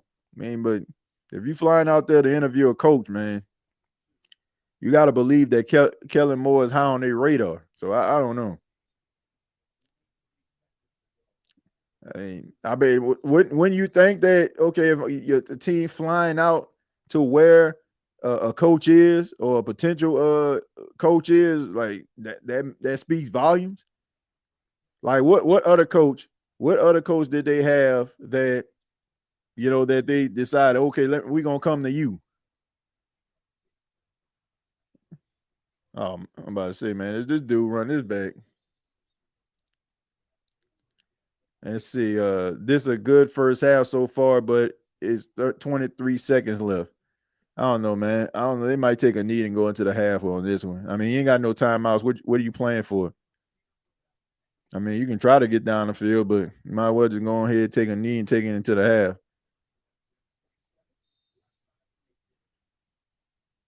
Yeah, man. Ain't no need to try to do nothing different. There you go. Take a knee, go into halftime with a lead, and you know, you get the ball back at the start of the second half. So got everything ahead of you. Bro, the Saints are getting more news about coaches going elsewhere than coaches that ain't coming here is wild. Yeah, but I mean, at least you know the next report you hear about a head coach is going to be the one that they select. So, you know, you can say, oh man, they probably said no, or they not interested, but I don't know. I think they're gonna, you know, fly out there to meet with Kellen Moore. Then maybe meet with Mike McCarthy. I believe Cliff Kingsbury probably not going to interview.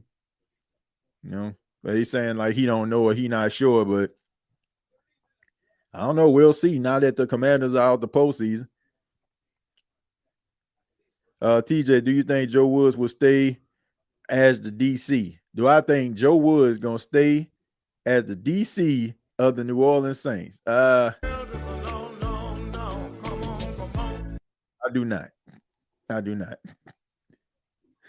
I don't see that happening. Not only do I not see it happening, I don't understand, like, why would anybody want to see that happen? Like, no disrespect to Joe Woods, but I think the Saints pretty much just got Joe Woods because he was just a guy that Dennis Allen can bounce ideas off of, just to kind of be a guy that can have themselves a little brain powwow, little brain powwow as you come up here with these Sonic pajamas on. All right. So we talking about halftime.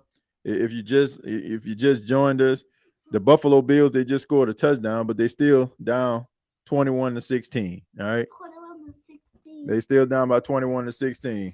Okay. So let's see. Let's see what other people have to say here. All right, let's go with Mad Drummer. Can you read that for me? You can read it. You think we can get to Weaver as DC? Do I think we can get Anthony Weaver as the DC? I don't know.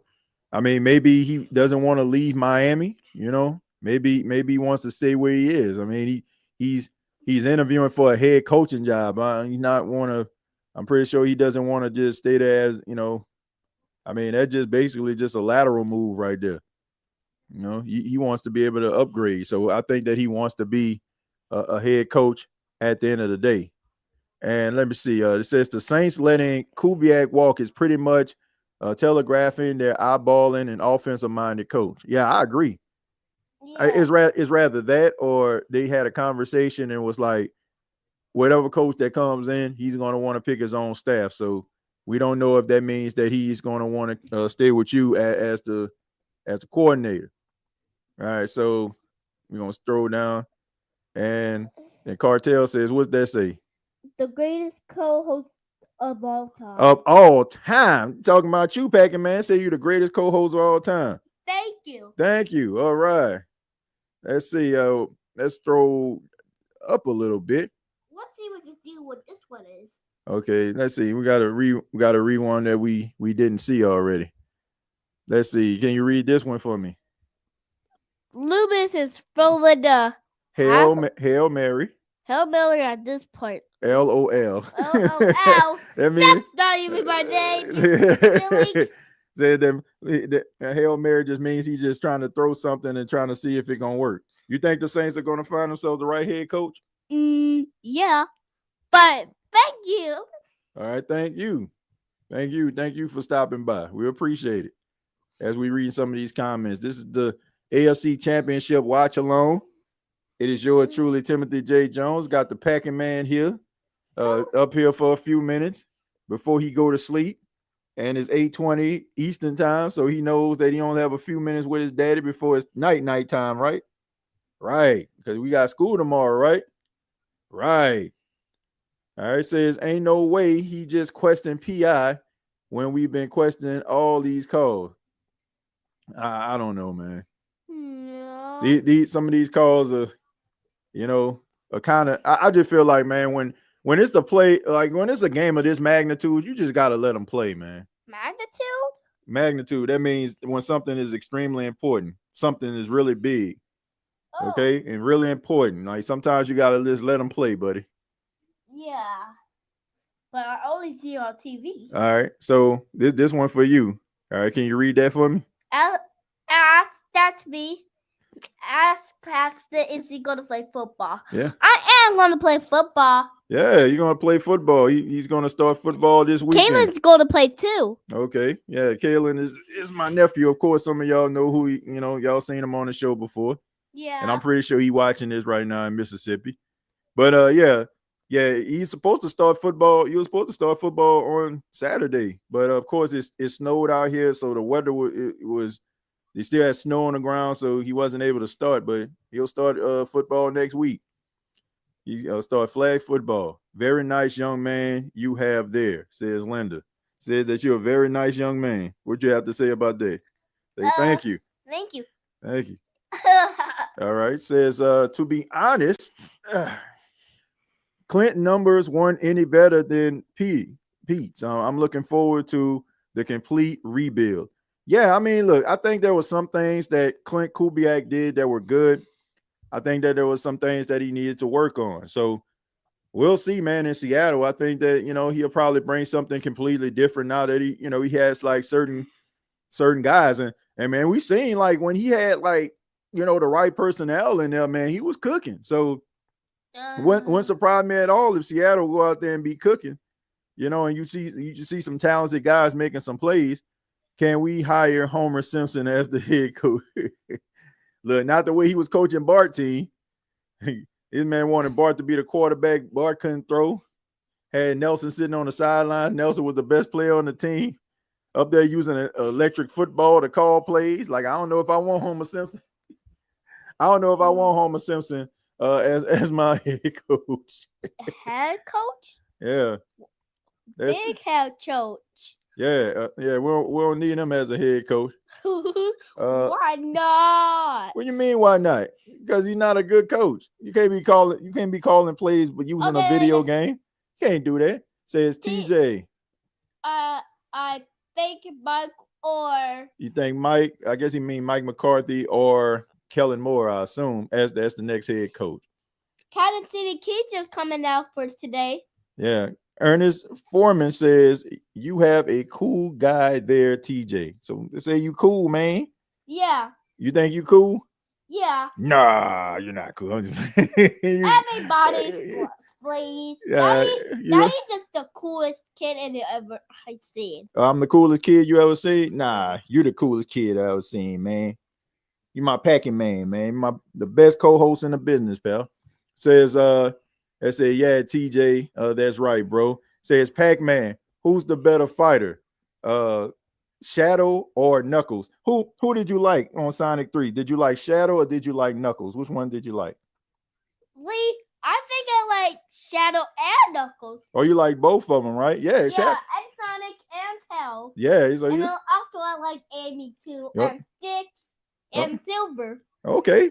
Well, I want to say Amy is maybe like on the next movie that they had like at the end, but I think Shadow and Sonic and Knuckles and Tails, they were on Sonic 3. That was a good movie, man. Yeah, but there was Amy too. Yeah, and it was cool, man. We went to this movie theater and saw the movie, and we had these seats where they kind of move around and make you feel like when they have like a certain scene where you have like excitement and you have Sonic running and the seat starts to vibrate. Yeah, so vibrate. What's a vibrate? That means to move. To move. Yeah. Okay. To move, to tremble. Move to tremble. Yeah, to tremble. And Pac-Man know about that Sonic. He got the name and everybody. Yeah, man, he plays Sonic on his tablet a lot. I mean, but Ultimate Colors, I think. Ultimate Colors. Sonic Dash. Sonic Dash too. Does everyone have a kid that played that game before? Do any of you have kids that play the Sonic game? Paxton wants to know. Yeah. Says TJ, I saw the mock draft where they had the Saints taking a cornerback, Will Johnson out of Michigan. What do you think about the Saints going to get cornerback one? Look, I don't have no issue with that. I don't have no issue with that, but I do feel like they got some bigger fish to fry. I feel like they need to build on the offensive line when it comes to the interior or the defensive line interior. I think that either or. I think that's important. I think the Saints need to establish the run. Establish? Yeah, that means to build on. Build on? Yeah, to build on. Okay, everyone, let's build. Okay, yeah, let's build the offensive line. Let's build a good offensive line right here. All right. Well, Packy, it's time for bed, buddy. Yeah. Okay. So I want you can say goodbye to everybody. Okay. Let you have the last word before it's time to go to bed. Yeah. You got anything to say? Yeah. You want to say thank you to everybody? Thank you for letting Daddy's podcast come on today. And all we have to say yes is who that. Who that? That's what I'm talking about. Love you, buddy. All right. Can Daddy get a hug before I get you down? I get a hug. All right, man. Are you going to bed too? Now, a little bit later. Daddy got to finish up the game. Love you, pal. Yeah. All right. Good night, buddy. All right, ladies and gentlemen, the packing man. He done came through. Man. Time to go to bed now. Man. Like, man, those are amazing moments right there, man. So I was getting ready to start the show. And where my office is, like my kitchen areas in the next room. And I hear him, he's like, Mommy, he's like, I want to be just like Daddy. Do y'all imagine how that would make you feel if you're a father and you hear your son say something like that?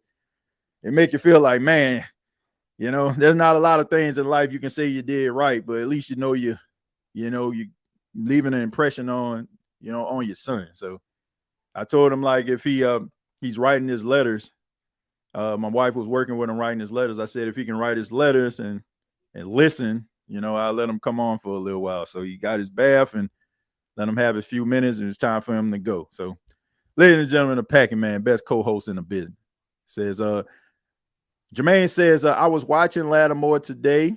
He was getting toasted. Yeah, man, it was pretty bad. My boy, he was, yeah, that was bad, man. I hate to see my boy go out like that, man. I hate to see my boy go out like that, man. My goodness. Yeah, that was bad.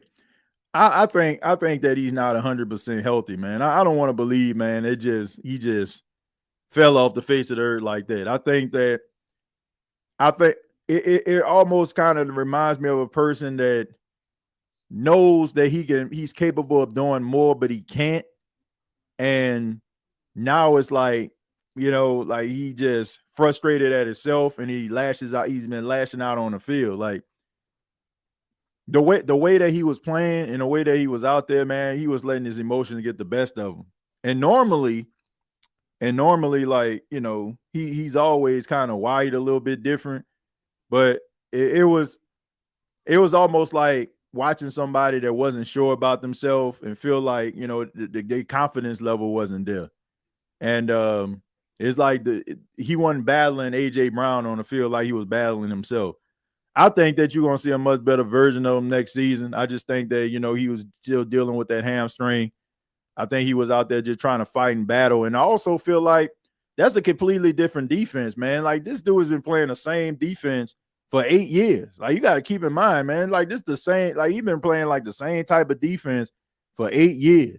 And like I said, I just think a combination of his injuries and stuff like that played a role. But look, as much criticism as we give Mickey Loomis about some of his decision making, I mean, we got to give him credit in this regard. It seemed like he got the Marshawn Lattimore trade thing right, because it don't seem like the Commanders got a real good return on their investment. And it does not, like, give me any joy to say that, because y'all know how much I respect Lattimore.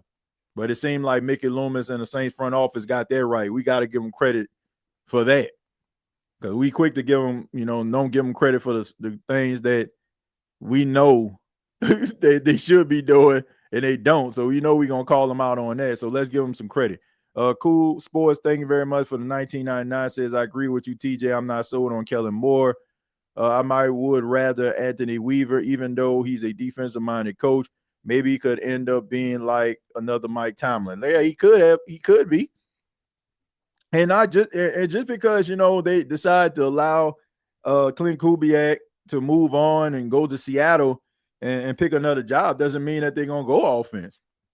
Rather, it just means that whoever they decide to have as their coach, he wants to bring along his offensive staff. Now, you have Darren Rizzi, who is more of he's a special teams coach. So he will have to hire offensive and defensive coordinator. You got Anthony Weaver, who would want to probably hire his own folks. As we see the second half is underway. Kansas City gets the ball to start the second half, tries to get around there, and this time, man, really good sound tackle right there. I'm going to go, what I'm going to do is, man, to the start of the fourth quarter, I'm going to go ahead and open up the phone lines. I was going to open up the phone lines, but then Paxton came in here, man, and I wanted to give him his little time. So at the start of the fourth quarter, I'll open up the phone lines. I want to hear from you guys in regards to the Saints. And if you're here, please hit the like button. State of the Saints watch along here is Championship Sunday. We're watching the AFC Championship game, Kansas City versus the Buffalo Bills. Right now, Kansas City leads 21-16 as we see Patrick Mahomes rolls out, scrambles, gets around the side, he slides and gets the first down. So he gets about 12 yards on the play right there. So, and this show is brought to you by BETUS. You can sign up today, get up to 150% on your first deposit, up to 125% on your second and third deposit, up to $2,000. Use that promo code YouTube150. I still can't believe somebody asked if the Saints would have to forfeit the season if they can't find a head coach, as if there's even a possibility for an NFL team. Yeah, I mean, I don't think that's not how it works. They're gonna find somebody. All right. And as we can see, Kareem Hunt is back into the game. He left shaking up early in the first half, or late in the first half, but he's still able to get back out there. So he should have got stopped, man. But that just shows you, man, he's fighting for extra yards, man. He hungry. Yeah, so man, you got to be able to wrap these guys up, man. Kareem Hunt, 9 carries for 44 yards and a touchdown in this game. So, man, they're gonna have to find a way to stop Kansas City here. Kansas City on the deep pass, tried to get the ball to Hollywood Brown. He's looking for a flag. He wanted a flag, and the flag is late as I don't know what. Super late. I mean, super late they threw that flag.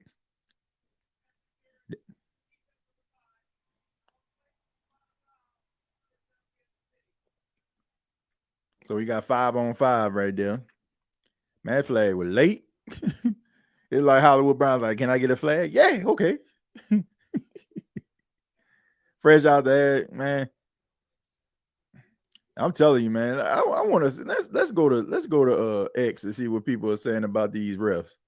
I know they got to be saying something about these referees. Let's see. Somebody says, LOL, the Chiefs get the call penalties now for the rigged NFL refs. The refs bail out the Chiefs every big play and every game. It's truly remarkable. Refs wait until Kansas City asks for a flag. That's what I'm saying. As soon as Hollywood Brown was like, man, a flag, can I get a flag? Like, how can you stop that? Like, seriously, how can you stop that? You stop them on first down, stop them on second down. Okay, they might let them punt. And then all of a sudden, like, if I just never, like, it's amazing. I like, have you ever seen, like, I'm serious, like, have you ever seen the Kansas City Chiefs in a hot minute, like, punt the ball like 3 and 4 times in a game like you'll see some of these other teams do? I ain't never seen, like, I know that Andy Reid is an impeccable play caller, but it just seems like, you don't see them in these type of scenarios. You see other teams punting 2 and 3 times, giving the Chiefs 3 and 4 opportunities to do it, but you rarely ever see them punting 2 and 3 consecutive times, you know what I'm saying, like in a row. Like, it's 33 right now. Okay, let's see what they do. I'm pretty sure they're probably going to convert this. It's there. Yep, caught. Down there, Hollywood Brown, first down. All right, so, like, how can you compete with that? Like, how can you compete with that? Like, as much as people want to try to say, like, man, the referees don't determine the game. Yes, they do. Like, football is an emotional game, man. It's emotional. When you're a defense and guys are like getting yards, 5 yards, oh man, 3rd and 2, or they converted. 3rd and 3, they get then another third down situation, convert. Like, that stuff is emotional, man. That is emotional. That plays a toll. All right, handoff, Kareem Hunt stopped in the backfield. I'm just saying, man, it's like every time they like in a precarious situation or a long yard situation, it's like it's always a flag. Like, to try to bail them out of the situation. I just never seen anything like it. And honestly, I feel like they calling it, I feel like they calling this game right now is because it never has been like as polarizing as it is right now. So I feel like they calling some of these flags in favor of Buffalo to try to make it seem like people being paranoid about the way they feel. All right, so he's moving, he's scrambling, he throws the ball. That pass is incomplete. So let's see, man, on the 3rd and 11. Let's see if they don't convert or if it's an incomplete pass. Let's see what happens. Let's see what happens. Let's see if they're gonna like allow them to punt the ball away. Good play right there by Buffalo's defensive line, keeping him in the pocket. You don't want him to escape out of the pocket. You want to keep him in there. All right, so it's 3rd and 11. Let's see if they can actually do it. Okay, he's scrambling, looking. He probably gonna run for this. He gets around the side, gets tripped up. All right, so it's 4th down, and they actually gonna let him get off the field. So I guess that's a victory right there. I said, "Where's the flag?" That's what I'm saying. Like every time, like they're in a precarious situation, it's like every time they like in a precarious situation, they'll throw a flag. All right, but that was huge right there. That was a huge play to get the ball back. Now you get the ball back with a chance to take the lead. Tim, thank you very much for the 199. Says who that? Subscribe to the SOTS podcast for more content like this. I appreciate that, Cartel. Yes, please subscribe to the channel if you have not already. Linda says, as I'll get to you in a second, Linda. Let's see what happens here. And that ball just goes into the end zone, so that's going to be a touchback.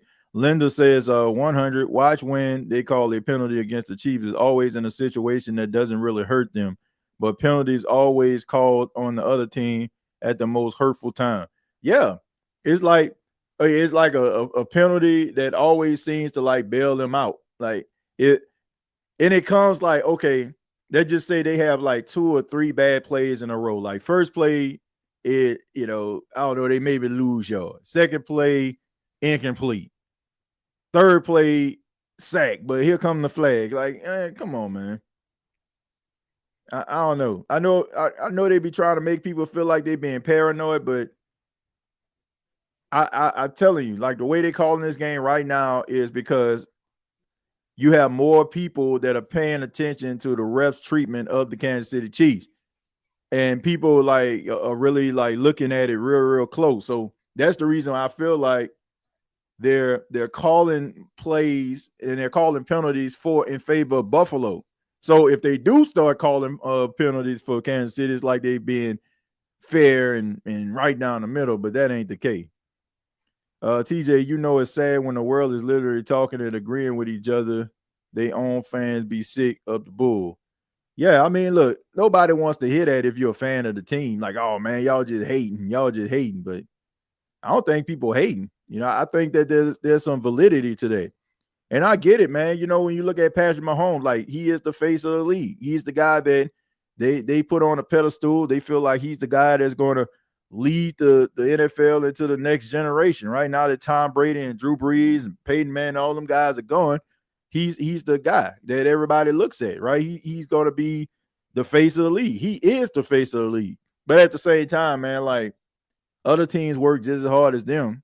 And it sucks that, that it's coming down to, you gotta play at your best against Kansas City.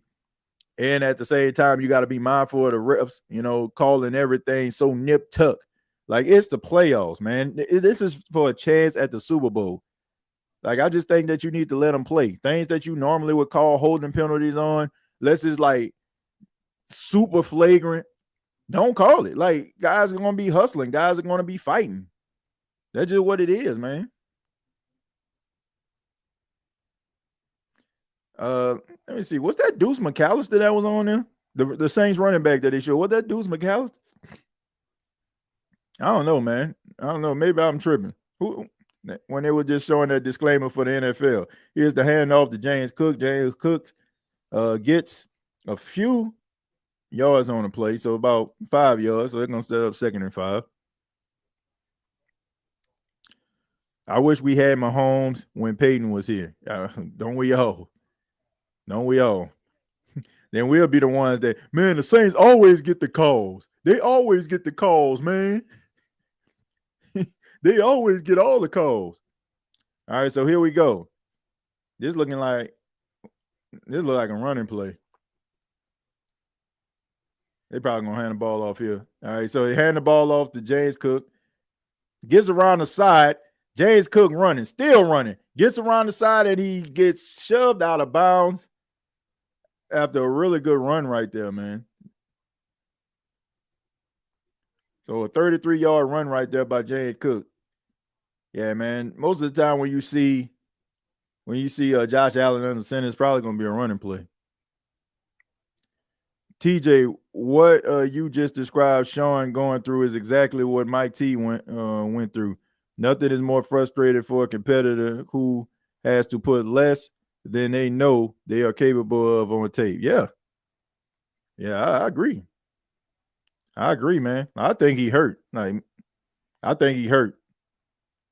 Like, I feel like, it's a combination of him not being fully 100% and he's not as familiar with the defense as he was with New Orleans. I think it's a combination of both. And he just doesn't look like himself, man. You just don't. Like, he looks like he's like a step off. And like I said, I just feel like maybe he wants to be out there for those guys, and he's not truly 100%. Man, TJ, what you think the team will look like since they lost Clint? I don't know. I mean, with all due respect, I mean, the offense didn't really look like nothing anyway after 2 weeks. Now, we can say it had a lot to do with you had a lot of injuries on the offensive side of football, but I mean, you had moments where the offense looked really good. There were some plays that he called that looked all right, but I didn't see consistency. Like, I didn't see offensive consistency from the Saints. And like I said, that could be because you didn't have everybody out there, right? So that could have played a role. But I don't know. Like, do I think that you can find another coordinator and you can probably find success? Absolutely. All right, so 3rd and 3. All right, here's the run. Josh Allen tries to fight, and he gets tripped up. And that's going to set up a 4th down, and I'm pretty sure they're going to go for this. Like, you might want to go for this, man. I know when you were going for that 2-point conversion, you got stopped, but, man, it's the Kansas City Chiefs. You don't want to get them the ball back at this moment. You get that momentum going.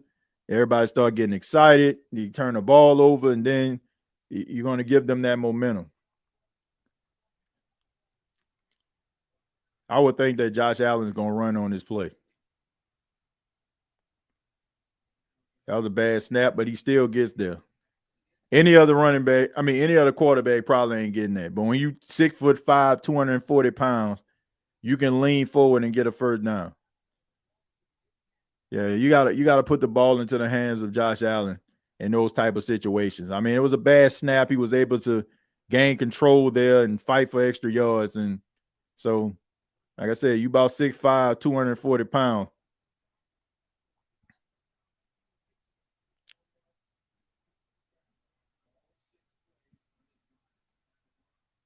All right, so here we go. We got Hollins in motion. They hand the ball off to Johnson. Johnson fighting. And, man, really good run right there.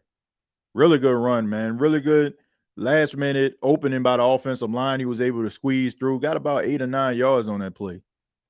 So the Buffalo Bills are really using their running backs really well. I mean, you got that big run from Cook, but, they ain't really just gashing them, but they're running the ball enough for the defense of Kansas City to have to respect what they're doing. And if you combine Josh Allen, I mean, it's a plus. All right, so here we go. See, Josh Allen with the run. Hold on to that ball. Ball security there. All right, and he's able to hold on to the football.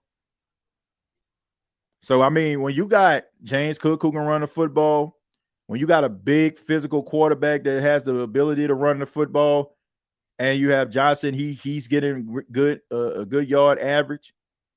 And that's what happens, man. I mean, Johnson had the really good run, so now you got to respect his ability there.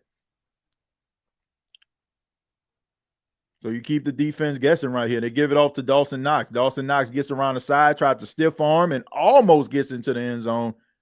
But he gets knocked out at about the 1-yard line. So really good drive by the Buffalo Bills. Able to get the stop, able to get the punt, and able to convert on that 4th down to keep this drive alive. Yeah, so here we go. We got 2nd and goal right here.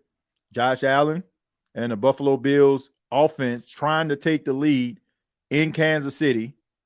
And this can be huge. I mean, game won't be over, but this is huge, man, when it comes to momentum. All right, here's the handoff. Johnson fighting, scratching, clawing. Still doesn't get in. Gets a few yards on the play. Excuse me, James Cook. Hand the ball off to James Cook. James Cook trying to fight for every single inch. You have to believe like this is 4th down territory. They try to fight. They try to stop, and they do not get it. You got to believe that they're going to go for this on 4th down. I mean, this is a tough decision. You don't get it. You kick a field goal. You're down by 2. You don't get it. You don't get any points at all. But they're going for it. They're bringing in a jumbo package. You have to believe that Josh Allen is getting his football again. He needs a good push up front. He's going to be in a gun, so they probably going to give him so he can have himself a running start. You got to get that. He runs. He tries to flip the ball. The James Cook, and he gets in for the touchdown. Man, what an incredible effort right there by James Cook. Extended his arm out. I'm pretty sure they're gonna take a look at it. You have to wonder, did the elbow go down first before he extended his arm out? Josh Allen looking as if he did score. So he goes airborne, he flies, contorts his body, keeps his hands. Unbelievable effort right there by James Cook. Just basically almost get helicoptered. Extends his left arm out like to hold himself up and extends it out with his right hand. Incredible right there. Those are the type. If you end up winning a football game like that, this is the type of effort that people are going to be praising. All right, here we go. Josh Allen looking, trying to fight. Tries to throw the ball, and it is fumbled, and it's picked up. But, you didn't convert, but at least the Kansas City Chiefs don't get their hands on the football for a possibility of running the ball down the field. So that's what I'm saying. I don't know, man. Josh Allen on some of these 2-point conversions. I feel like ball security is something that he's going to have to work on. Hopefully that don't cost them if they end up losing this football game. Touchdown Buffalo. Touchdown. Yeah, Cook. They going for 2. Dang. Let me ask y'all this. Would you have went for 2 in that moment? Would you have went for 2 points in that moment right there?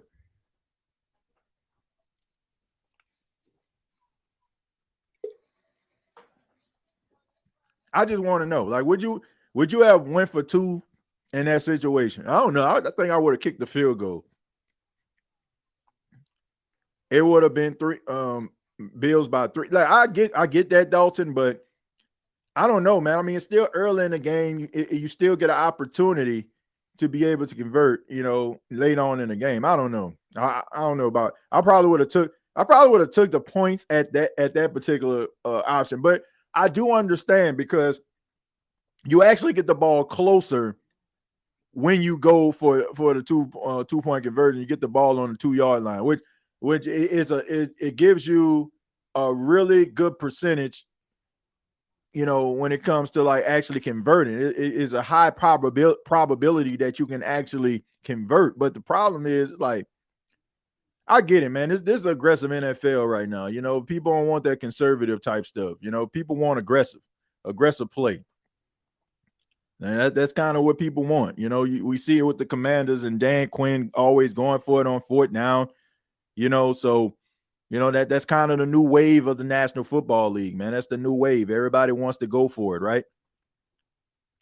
Okay, so Black says I would have. This is not a regular season. This is a championship type risk move. Yeah. But it's not like it's the full, I feel like it's not the full quarter. It's not 5 minutes left on the clock. I can understand it. It's still a third quarter. So you kick a field goal. You go up by 2 instead of 3? Okay. If they kick a field goal, they got to go ahead and leave you down by 1. So what? There's plenty of time being played, which, like I said, I don't feel like there's no right or wrong. I feel like you're justified and in your thought patterns when it comes to going for it. Like, I definitely agree, but I don't know, man. I just feel like it depends on the time in the game. It's not like, oh, your defense was having so much trouble stopping Kansas City. Like you got the ball back after your defense made a stop on Patrick Mahomes in Kansas City. So I don't know. I think I would have kicked the field goal. And if they would have went down the field, scored a touchdown, then so be it. You still would have been down anyway. So, but I get it. I feel like, there's really no yes or no. If they end up converting it, he looked like a genius. He misses it. Oh, man, what were you thinking? So, Chiefs is biggest threat. It took you 4 downs to get that touchdown. Yeah. All right, so here we go. This ball off to Kareem Hunt, and he's fighting for extra yards, and he gets back to the line of scrimmage. He might have got a yard on that play. Depends on what they gave it to him. No, they didn't give him anything. So this is 2nd and 10. All right, so Kareem Hunt, he started off pretty hot, running the ball really hard. But, it seems like they kind of neutralized him so far. You got to, I think the biggest issue was very early in the game. Buffalo was having issues like wrapping up. So let's see what they have here. Okay, it's 2nd and 10 for the Kansas City Chiefs. Xavier Worthy in motion. And they come in to get Patrick. He gets hit on the play. All right, so that's going to bring up 3rd and 10. All right, so Patrick Mahomes take a shot on that play. So this is going to bring up 3rd down right here, man.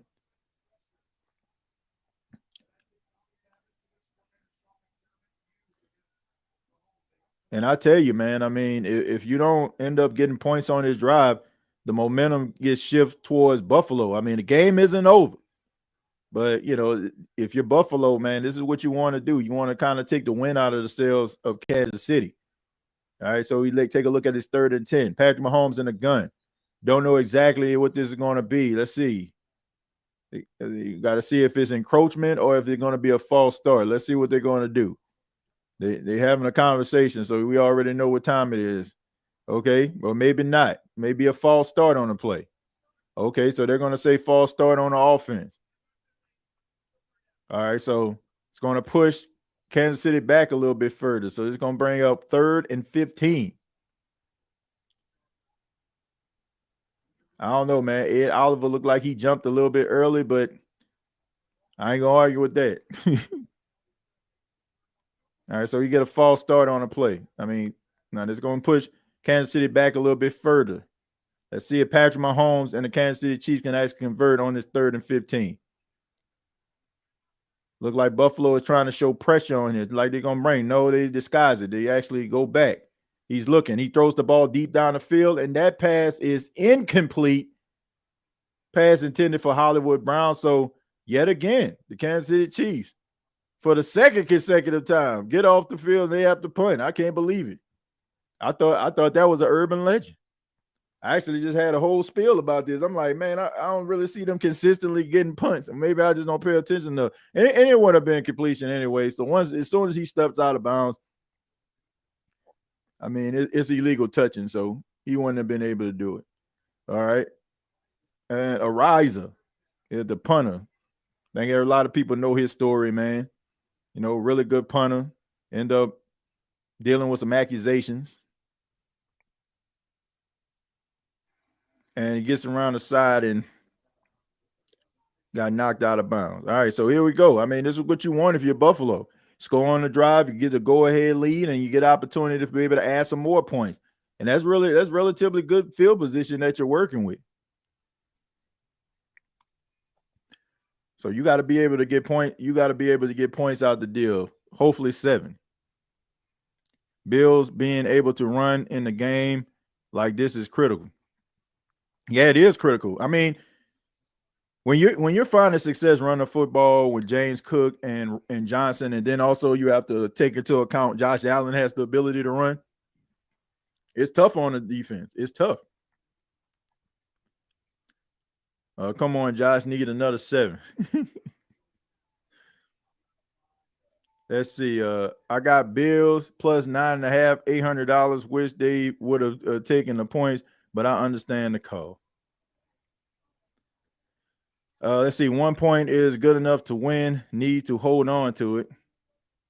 I don't know. I mean, not with Patrick Mahomes on the other side. I mean, anybody else? Yeah, I can agree with that. You know what I'm saying? I can agree, like, oh man, like maybe your defense can make a stop, but you got that light-skinned dude on that other sideline, man. You better score as many points as you possibly can. Because if you don't, it's gonna be tough for you, man. It's gonna be a tough outing for you. Let's see. Hi Buffalo said, like it said, keep getting 7, Josh. I mean, they got to be able to like drive the ball down the field, and hopefully they'll be able to do that. All right. Excuse me, and I'll be right back.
All right, so we got illegal hands to the face on the defense. So automatic first down. Says I'm watching the Super Bowl in 2 weeks, like everyone else. Let's just hope that the Buffalo Bills in it. Let's just hope the Buffalo Bills are in this. All right, but we'll see. 1st and 10. After the hands to the face, James Cook gets behind his offensive lineman. And Deion Dawkins, man, was the lead blocker on that one. Deion has become like a really good offensive lineman, one of the best at his position, at the guard position. All right, so, I mean, this is the guy that you're going to be leaning on, man. I mean, I'm looking for them to be calling some of these RPOs for Josh Allen. I don't think this game is far from over, but you want to utilize Josh Allen in a run game. All right, so here's the handoff. This one is to Ray Davis. And, man, that was very, very close right there, man. I mean, we haven't seen much of Ray Davis today, but if you're putting the ball on the ground, might not see you at all. All right, so they want to go hurry up because they like the personnel on the field. So I expect for this to try to be maybe a QB sneak here. And they try to get behind the center and guard, and I don't think he got it. I don't think he got that. Yeah. I think you're gonna have him short on this. Let's see. It's real close. I mean, it's kind of hard. I mean, you can see the helmet, but you have to wonder like where the ball was. All right, so underneath, yeah, I think he's short. But you got to go for it again.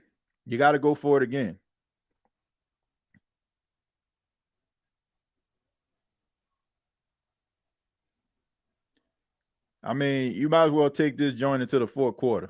They're not going to snap this ball, so they're going to take this into the 4th quarter, which you should.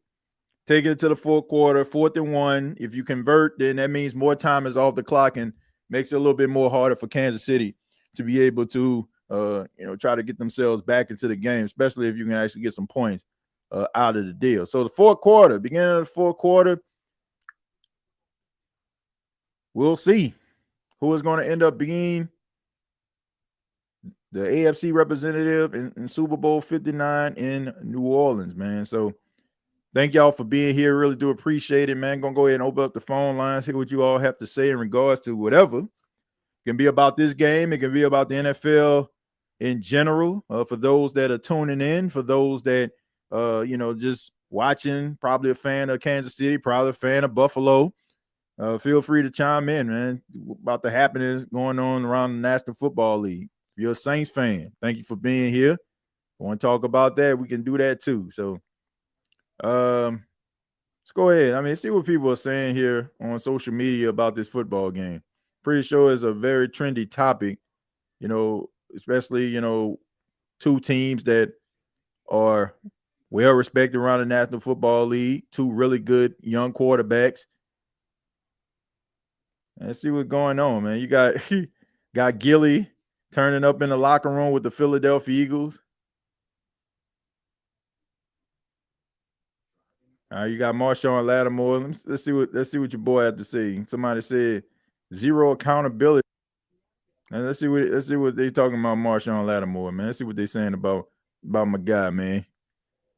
Let's see. Let's see what they saying, man. Y'all let me know if y'all can hear. What did you take away from that? I know you're still digesting this game a little bit, but what kind of sticks out to you in terms of the difference in the outcome here? Just the turnovers, you know what I'm saying? Can't win if they +3 on the turnover margin like that. And that's really it, I feel like we played hard, offense, defense, special teams, but it's just a turnover. That's the difference in the game. I have to ask about the discoveries with A.J. Brown. What did you take away from that? You said, well, I take away from what? The sort of fight, I guess, with A.J. Brown. I want to know. Yeah, what it is. All right, so guess, I asked about the whole A.J. Brown situation. He said it is what it is, all right? Man, hopefully Marshawn can get off season under his belt and get back to being what Marshawn Lattimore was for the New Orleans Saints, man. I know he don't play for the Saints anymore, but I mean, regardless of how you may feel now that he's gone, man, he's the greatest cornerback in New Orleans Saints history, and I ain't trying to see the guy go out like that, man. Hopefully he can bounce back and have a much better season, and he'll end up getting like a lot of attention on himself because of the market that he's playing in. So we already know, like, if you great in a small market, it don't matter. But if you go somewhere like Dallas or something like that, all of a sudden you're the best thing since sliced bread, even though you probably was the best thing since sliced bread in your market. But I digress. Chosen, how you doing, man? What's going on, TJ, bro? Feel like it's been a long time, man. I just want to I know, man. I know. How you been, man? Oh, been good, man. Just enjoying life, you know what I'm saying? Just doing my thing, bro. Just getting settled in new pastures, man. New things moving in my life, just feeling real blessed right now, man. Just real humble. My 2025 starting off good. Hope everything good with you and the fam. Yeah, man. So yeah, man. I ain't gonna have much, bro. I just wanted to stop. Actually, I didn't know you was going live, man. I was just checking my phone and I didn't know you was doing a watch along. Yeah. But I've been pretty busy today, man. But yeah, man, it's like a good game. Kansas City, Buffalo. We all pretty much kind of knew what it was gonna be. I'm glad that they battling. Yeah. It looked like Buffalo really won it this year. We know what Kansas City represents, but I feel like Buffalo really trying to prove that, we trying to make a stand. We gonna be here too, so it's a good game. Earlier, they had a good game with Washington and Philly. The whole Marshawn Lattimore thing, everybody know what he is. He's still a dog, man. I'm not gonna jump on a dude back, and not because he don't play for us no more. He's still a dog. Right. And we know if he turn around and say he want to come back to the Saints tomorrow, we're gonna welcome him. We're open arms. You know what I'm saying? Yeah. So I mean, I just feel like, man, I see people like, going at this man like that. The only thing I said was like, us criticizing, the Saints front office and stuff like that. That seems like there's one thing that they actually got right, which was the trade, because he hasn't looked the part and what the Saints have got back in return. But when people up here talking about, I'm laughing because I'm like, why are you laughing? Because this man, not living up to the standard. What did Lattimore do besides like give everything he had to the team? But those type of Saints fans, I can't rock with, man. Right, like it wouldn't like a like you said, it wasn't like an Eli Apple situation or other these guys that left or CJ Gardner situation, even with them, you know what I'm saying? But still, like with Lattimore, what else you wanted Lattimore to do? The dude played you know what, to the wall for you every time, man. Right. You know, we fell in love with them. And like you said, we love them when they here, but we hate them when they gone. So it's like I don't get that, man. Like I said, don't either. Like, I mean, that's the things that made you like fall in love with the guy. You know what I'm saying? The aggressiveness, the goonish type behavior. You know, like I never understood that, man. And I just think that's weak, man. I see people like taking shots at Lattimore. I'm like, this man didn't want to get traded. Like they traded this guy. Even with CD, you know what I'm saying? Like they traded him. They traded him, right? They act like they just said bunk New Orleans, I'm out of here. And since we're on that subject, man, I don't know if you look, but I was looking at these finalists. It's amazing that 2 players in the league for Defensive Player of the Year. Zach Bond, bro. I mean, is one of the finalists for DP of the year. Man, that's crazy. I mean, had the guy on special teams, but I mean, I get some people were saying, and shouts out to Jono Barnes, man. He was actually saying this. He was like, I don't feel bad when I watched Zach Bond perform as well as he did, because it ain't like nobody was out here like clamoring and asking, you know what I'm saying, for him to return. And my thing is, like, I feel like there's validity behind that. But here's the thing. You have to wonder, like, the reason why we wasn't as, like, you know, like really going hard in the paint for him to return, was it because, like, he never really showed it, or the Saints never really gave us, you know, really showed us that, man, this dude is something that you can actually work with. Right. I That's don't know. the alarming part, because now I was like, are these guys really like that? You made a post about this a while back. You spoke on, you said, well, damn, is Isaiah Foskey really like is Payne Turner, is these guys really that bad, or are we just really holding these dudes back? Because it seemed like some gotta give, because lately, bro, everybody that leaves our team, defensively speaking, they go somewhere. Kane Ellis and Zach Bond, Trey Hendrickson, even David Onyemata. You know what I'm saying? Right. Like, it's like all these guys leave. It's like they got a bigger name. They becoming Pro Bowls. They in conversations. They got higher grades. Like, now that's alarming to me. Like, everybody can't be wrong. Something got to be. You know what I'm saying? Right. I just think it's bad. Like, I think it's just bad player development, and hopefully, you know, once the Saints get themselves a new head coach, maybe some new practices can take place, because I think that's the biggest issue and the biggest problem, you know, is the fact that the Saints have been doing a terrible job at developing these players. And because these players aren't giving you what you want here, you end up shipping them out, and you have to replace them with guys that may cost a little bit more money because they're veterans. So it has to start with finding the right coach, drafting well, and developing guys. So they got to turn this thing into a developmental system, you know, over the next couple of years, and hopefully they can get themselves like into some really good shape. Right. So I'm gonna let you get back to the watching long. I got one more thing, man.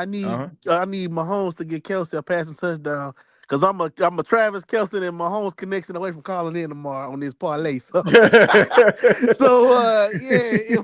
if he can do that, I'm gonna be one happy fella in Louisiana, bro. Hey, man, I think a lot of people like got some money on these parlays, man. You ain't the only one. I see somebody in the chat say they're 800 on the point spread. So I guess, you know, he waiting on it too. But I want to talk to you about. Well, I'm asking that. Let you ask that before you go. You think Kelsey gonna get more involved during this crunch time? Because I feel like he only got one catch. Is he been targeted? Because I've been score watching. I haven't been actually watching the game. Is he been targeted? Like, what's going? Yeah, I mean, I think he's been targeted, man. But the Buffalo Bills have very underrated linebackers, man. They have like really good cover linebackers. You know, if they end up like winning this game and going to the Super Bowl, I think you'll probably see Kelsey, as we lost Chosen, but I think you'll see Kelsey like be more involved, you know what I'm saying, if they was to do that next week, because I think that the Philadelphia Eagles linebackers aren't really that good in coverage. They good at tackling and run support and stuff like that, but I think they kind of struggle. That includes Zach Bond, you know, because they won that football game, but Zach Ertz was eating in that game. I think he may have like maybe I think that, you know, he had you know, about 12 receptions in the game. Let's get the verdict real quick. See what they got to say on this.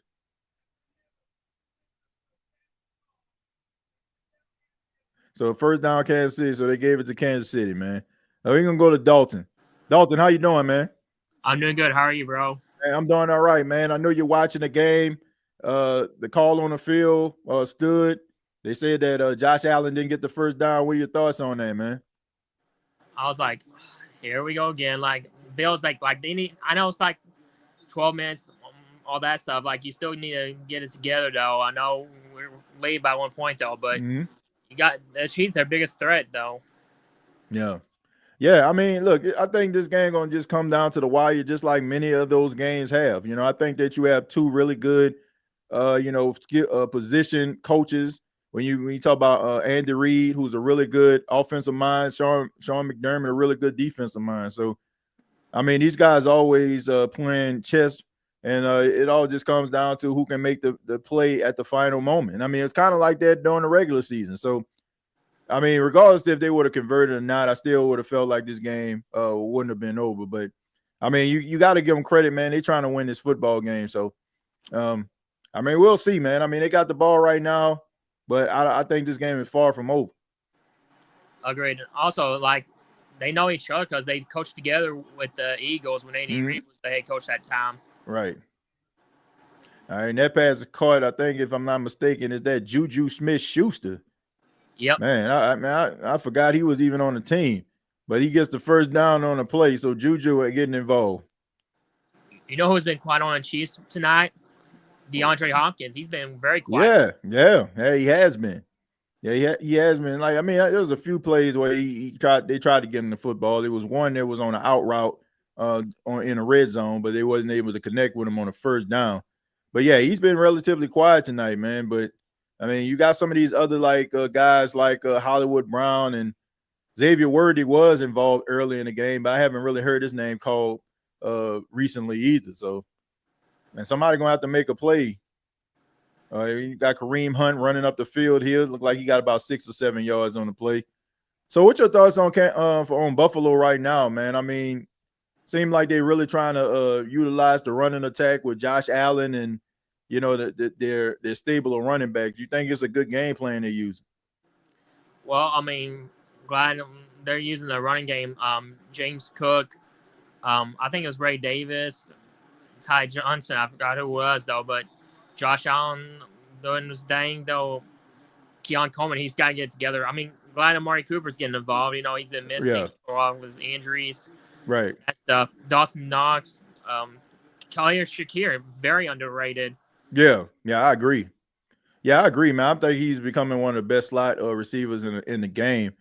And I don't know, man. I just think that they're trying to use Keon Coleman as a guy who is, on the outside. I just think that maybe he's that, he's that possession receiver. He's not the fastest guy in the world, but I think that if you line him up against one of those smaller nickel corners, I think that he can find success. So I think that's something that maybe they need to work on. So either Patrick Mahomes fighting and he gets into the end zone for the touchdown. Yeah. So just like that, the Kansas City Chiefs are back in front. And of course, they're gonna show Taylor Swift and Travis Kelce mama and all the rest of the crew up in the press box because they scored the touchdown too. But anyway, look, man. Good RPO play right there, man. You got Noah Gray on the outside. You got Travis Kelce blocking and leading as well. Xavier Worthy even pitched in. So, I mean, before he even got to the end zone, I mean, he basically had like 3 blockers ahead of him. So they're going to go for 2 on this. And with this, they'll put them up by a touchdown if they actually score. So, going to see if Kansas City going to be able to convert this on a 2-point conversion. All right, so you got Juju in motion here. So Mahomes looking, and he throws the ball up top, and that pass is caught, and that's by Watson. So Watson is able to get into the end zone to convert the 2-point conversion. So this is a touchdown game with 10 minutes and 14 seconds left in the fourth quarter, man. So DeMar Hamlin tried to go for the fumble. Go ahead, man. My bad. I was gonna say, if shout out to Matt Collins, that very nice touchdown. Oh yeah, that was a really good pass and catch right there. It was good. It was a good play by Josh Allen identifying that even though that was Trent McDuffie, there still was a size difference. I mean, Mac Hollins is probably like about 6'3" or 6'4", man. So that's a big target that you're throwing to down the field. And, that was a good connection right there, man. It was exactly what they needed at that time. So if they're going to get back into this game, man, and try to tie this thing up, man, some guys are going to have to make some plays. And it can't just be Josh Allen just out there just running all over the place. Somebody has to get separation. Somebody has to make a play outside of Josh Allen if they're going to win this. Exactly. And also to the Eagles in Washington, shout out to Zach Vaughn, Chauncey Gardner-Johnson. Mm-hmm. Very proud of those guys, even though I miss Chauncey Gardner-Johnson. I mean, I get it, people don't like it though, but he is telling the truth though. I mean, I agree with him 100% though. I mean, I do miss him though, but he is telling the truth. He ain't lying what he said about the Saints. I mean, a lot of people have been saying things. I just think that as fans, Dalton, we get this emotional investment in a team that we love. And it's just like a family member. Like, you don't want to hear about their imperfections. And if somebody says something about their imperfections, we ready to jump in. And, we don't want to look at it. And I don't know, man. This team got a lot of issues, man. And I just think that people get upset when individuals call out the organization, when what you're actually seeing, it needs to be called out. I just think that you just want to live in this echo chamber where you don't want to hear criticisms that are well warranted. So I ain't got no issue with that. I think that people are just kind of fed up with the New Orleans Saints in a way that they have been doing certain things, and people want to see something different. And I think that now that we have been like 4 years into this thing where you're trying to keep things exactly the same way it was when Sean Payton and Drew Brees was here and it's not working, I think people just want to see something different. And if that different thing doesn't work, Dalton, it's okay. At least you tried. But to not try at all, that's extremely frustrating as a fan, as someone that covers the team.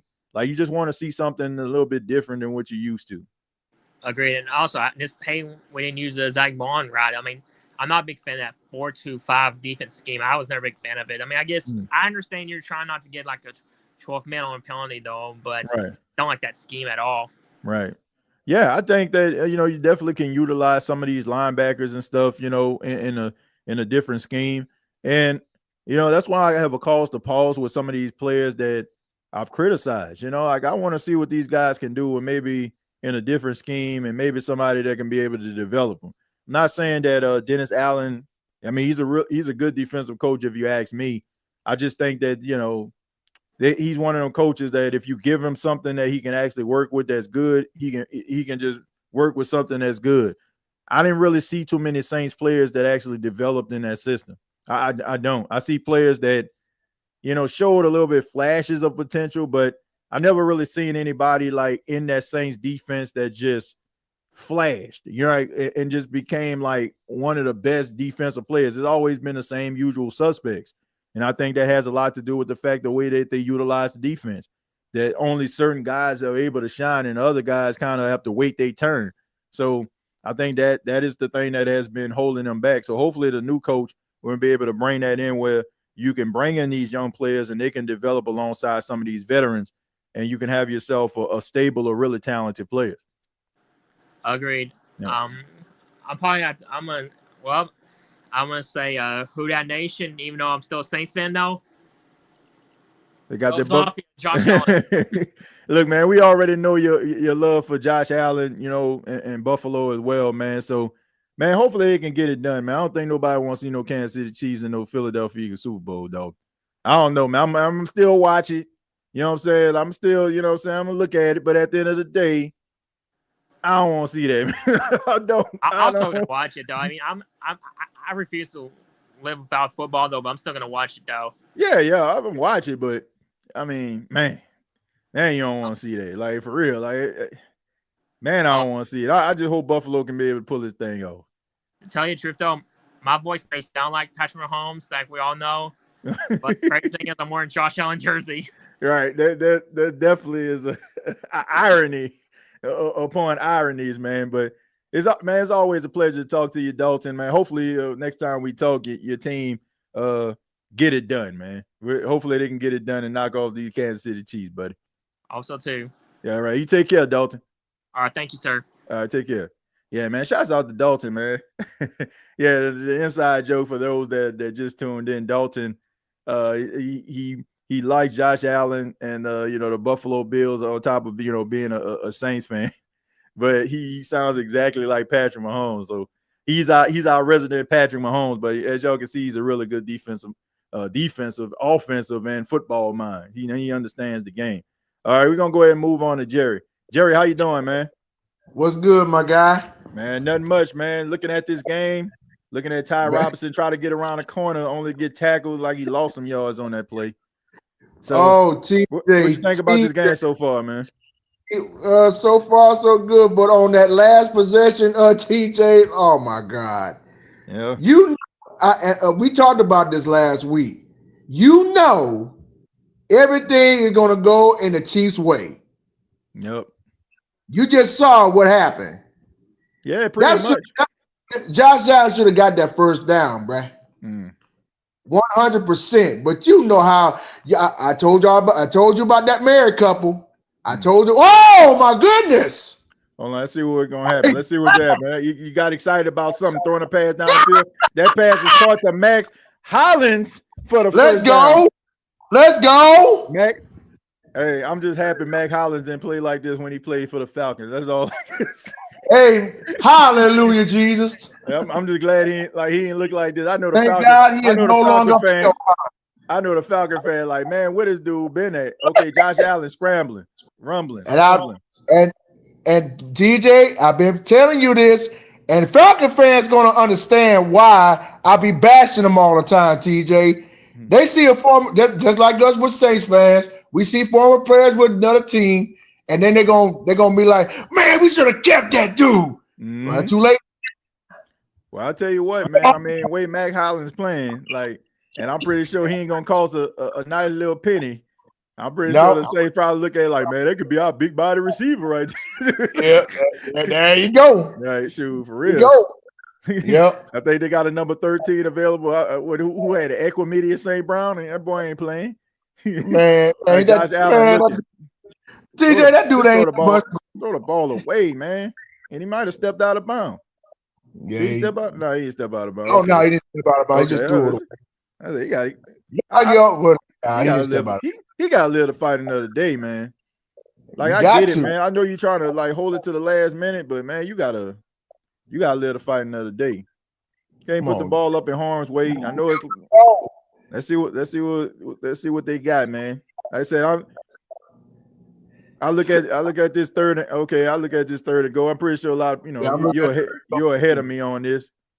Yeah. So y'all got that basic game. I'm just a little delayed behind. So I got YouTube TV, so I'm a little behind. Actually, I'm kind of behind too, man. But yeah, there's a timeout right now. So this is a big time play right here, man. Timeout by Kansas City. They probably like trying to take a look at the defense offense design.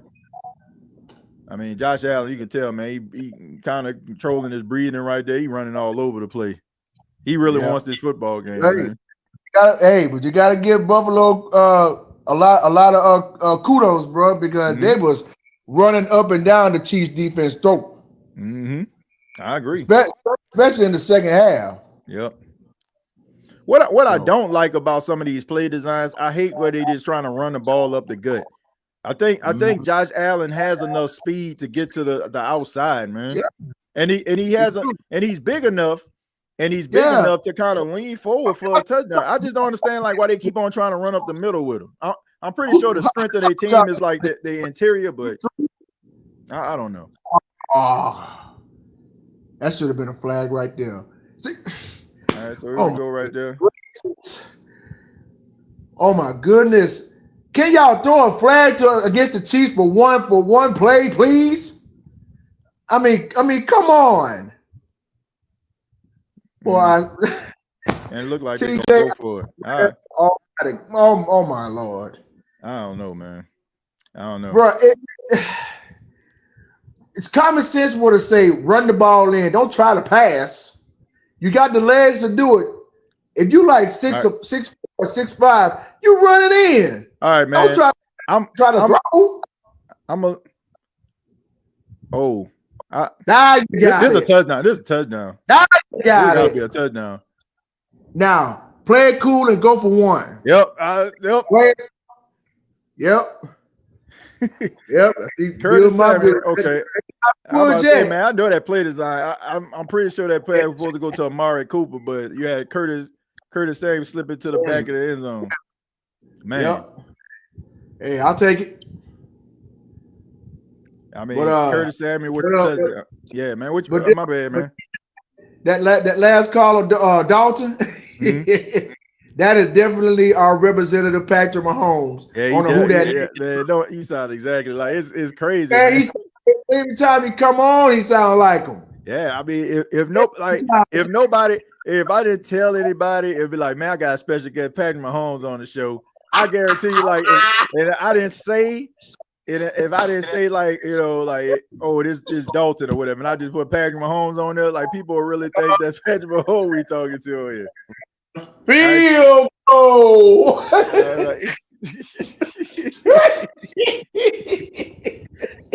Man. I mean, but looking at this game, man, what more can you ask for, man? That last game, congratulating the Philly, but I mean, it was a blowout, man. I think this the game that everybody was waiting on. This the game everybody anticipated was going to be a dramatic finish. I gotta speak to you on that. I'm glad you brought that up because my thought was I thought Washington was going to come into Philadelphia and give the Eagles the game just like this, like we're seeing right now with the Bills and the Chiefs. I thought it was going to be like a 28 to like 21 type of game. Right. Man, them Commanders let them Eagles act a fool and score 45 points on them, bro. Yeah. Yeah, turnovers. At first, TJ, at first when I looked at it, it was like 34-23. I said, okay, maybe they might make a comeback. Maybe. Right. That's turn around. It was 48-23. I was like, oh, that's it. Yeah. I mean, when I look up, the turnovers, man. Them turnovers cost them. Like, I mean, they basically shot themselves in the foot. It was pretty evident that the Philadelphia Eagles were a better team already. But when you give them opportunity to be able to go up and down the field like that, man, and give them short fields, like they gonna cash in. Like so, to me, like they just kind of shot themselves in the foot. But I think you combine the fact that they was turning the ball over, and it don't seem like they got themselves like a true pass rusher, like somebody that's gonna like wreak some havoc. I think that Jalen Hurts had way too much time in the pocket, and because of that, he was able to like go through his progressions 2 and 3 times. And I just think that was just a bad matchup for him. So I mean, they were playing with house money at the end of the day. Like nobody expected for them to like go as far as they did. So I can understand like some of the risks that they were taking, but I mean they were a limited team, and they got something they can build on because they got Jaden Daniels, but they definitely need some more things that they can actually work with, especially defensively, if they're going to like continuously be a contender. Right. But TJ, look, bruh, I did not expect that to happen, but it did. Yeah. I mean, I'm just not a fan of Philly like that. I just don't like their fan base. Like they just annoying and obnoxious, and they cry about everything, man. But like certain players on the team, like I can be happy for. Like I'm happy for Zach Bond, happy for CJ Gardner-Johnson. I'm happy for Jalen Hurts to get another opportunity, and also Saquon Barkley, man. Like how ridiculous does the New York Giants front office look right now? Giving up on this man. Embarrassing that guy, like calling him on the phone, making it sound like he washed. Man, I know they feel crazy. TJ, let me tell you on that. When Washington first ran that ball, and they were in like 7 or 8 minutes in the game, them Philadelphia Eagles came out of nowhere and Hurts handed Barkley the ball and just ran up the field, all the way down for a touchdown. I'm like, yeah. Y'all already knew that. It was only one play. I was like, yeah, buddy. I just kind of knew, like when I seen them turning the ball over. That got stopped. Here come the penalties. Yep. Here come the wives. I said the Kansas City Chiefs. They little help. We've been hearing man, we've been hearing all the time, Jerry. We've been hearing all the time about like Kansas City and all these issues, but man, they don't really be calling face mask penalties and stuff, boy. They be paying real close attention. I mean, it was face mask, don't get me wrong, but I'm like, TJ, them referees love to protect their husbands, bruh. Man, it's ridiculous. Close. Oh, yeah, we go. Travis Kelce right there. Truth. All right, go ahead, go show the press box. Every time he make a play, you gotta go up and show the press box. You know what? Since they like Taylor Swift so much, she need to go out there and put on a Chief uniform and go out there and play like them out there. Since they always showing her so much. Right. Every time you make a play. Every time you make a play, 2-yard gain. What's Taylor doing? What's her reaction? She might do a Hail Mary pass or do a pull Saquon Barkley or something. All right, here's the handoff. Yeah, handoff right here to Kareem Hunt. I think it's very telling that you're using Kareem Hunt way more than you're using Isaiah Pacheco, man. Because at one time, man, Isaiah Pacheco, he was like the toast of the team, you know what I'm saying? But now it's like they're using Kareem Hunt more. So I feel like that's kind of telling. I don't know if it's the fact that he got injured and maybe kind of working himself back, maybe not fully 100%, or just the fact that Kareem Hunt just looked better, and it seemed like he has. All right, 2nd and 7 right here. Patrick Mahomes looking, throws the ball. That pass is complete to Xavier Word. He's still running. Oh, boy. And, yeah, man, it's going to set up them in the red zone. Oh, boy. So I don't know, man. This is going to be the battle of wits. Get a pick, get a sack, get a fumble, get something. Come on, man, really. Look, big time players make big time plays in big time situations, man. So, and he has made Patrick Mahomes has made some big time plays, man, throughout his career. And if you combine the fact that them getting the sack, getting the reset button. All right, so here we go. Patrick Mahomes looking. You say it's gonna be a sack, and I see it. So yeah. And I don't know, man. It should be a penalty too. Why is that man helmet ripped though? All right, so that's what you want right there, man. That takes you out. I won't say it takes you out of field goal range, but it makes it hard. You know what I'm saying, for you to be able to convert. See, that's the thing about that's a good reason why Buffalo's defense is really stepping up, and now they already got 2 sacks in the game. Man, I don't see how Taylor wasn't calling on a penalty to leave with hands to the face. How man helmet come off and you don't call that? It's 2nd and goal now. Like I said, with your the 19-yard line here. All right, so I don't know. You might want to just have a short game. Yeah, that ball hits the ground. Let me speak on that. Sometimes everything can't go the Chiefs' way. Yeah, because you know how. Just like us. We just like Eagle fans. They don't like what they see. That should have been a flag right there. I'll say no, it wasn't. It wasn't. I don't know, man. Yeah. All right, so here we go right here. Third and goal. Let's see what they have. All right, so they clicking. They're allowing this time to click. He was able to get it off by 0. He's scrambling, and he throws it, and that's incomplete. So that sets up 4th and goal right there. So you probably want to consider Harrison Buckner. He'll kick a field goal. Yeah. Yeah, you might as well go ahead and go for the field goal, bro. All right, so Harrison Buckner, man. He's pretty automatic, man. Even though he kind of struggled this season, man, he hasn't been. Yeah, because I know they had that when he was hurt. Yeah, but he's been working himself back, man. So he doesn't miss field goals like this. 35 yards.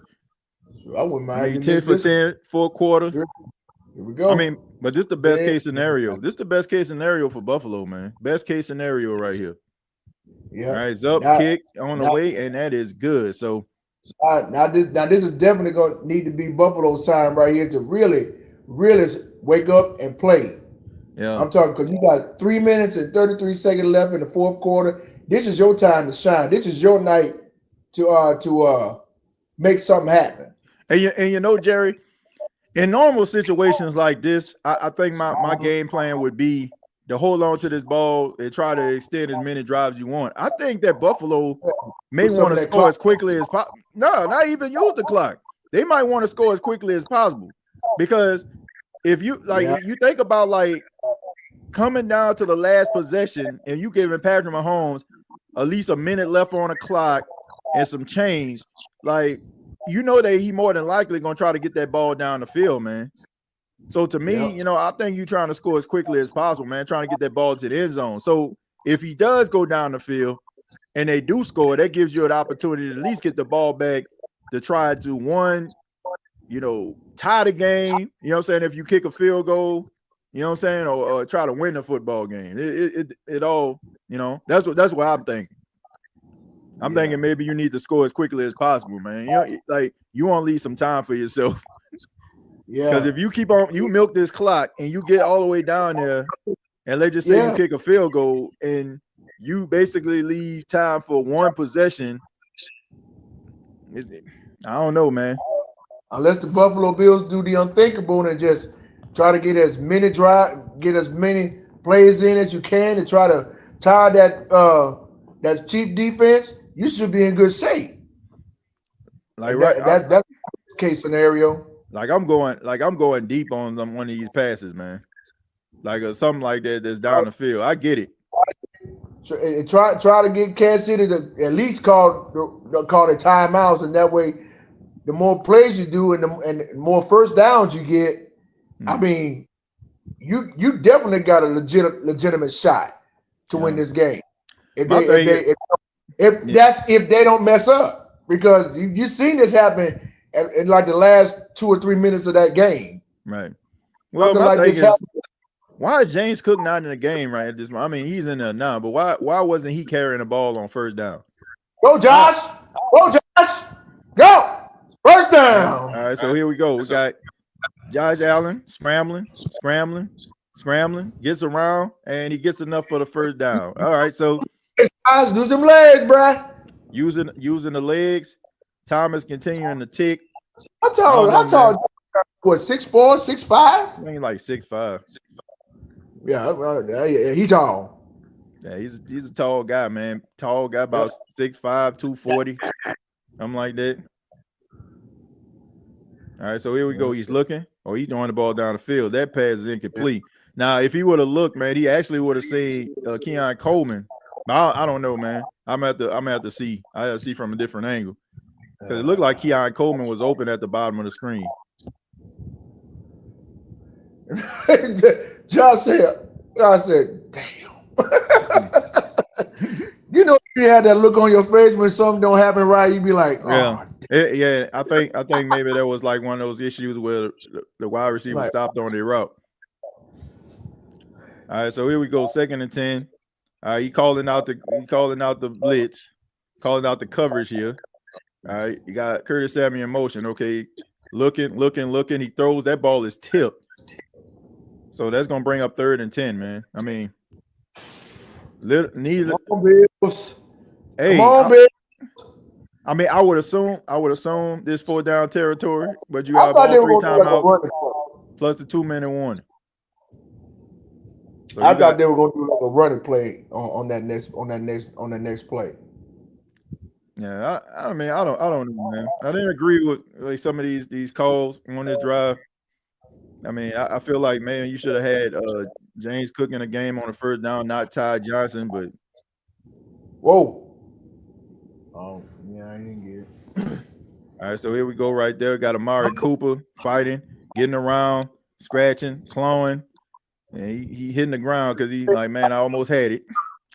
So here we go, man. I mean, this is it's an important situation right here. 4th and 5, 2-minute right there. So God threw it away. Yeah, Sean McDermott, man. TJ, that was really a cool moment earlier when Pac-Man came in. Oh man, yeah, man. That was my heart glad, man, to see him like really taking interest in this. You know, like he likes to be on the show. I said this in the chat, TJ. looking at you and Pac-Man reminds me of myself and my dad when I was his age. Yeah. I mean, it's like a father and son moment. That's special. Yeah. That's really special.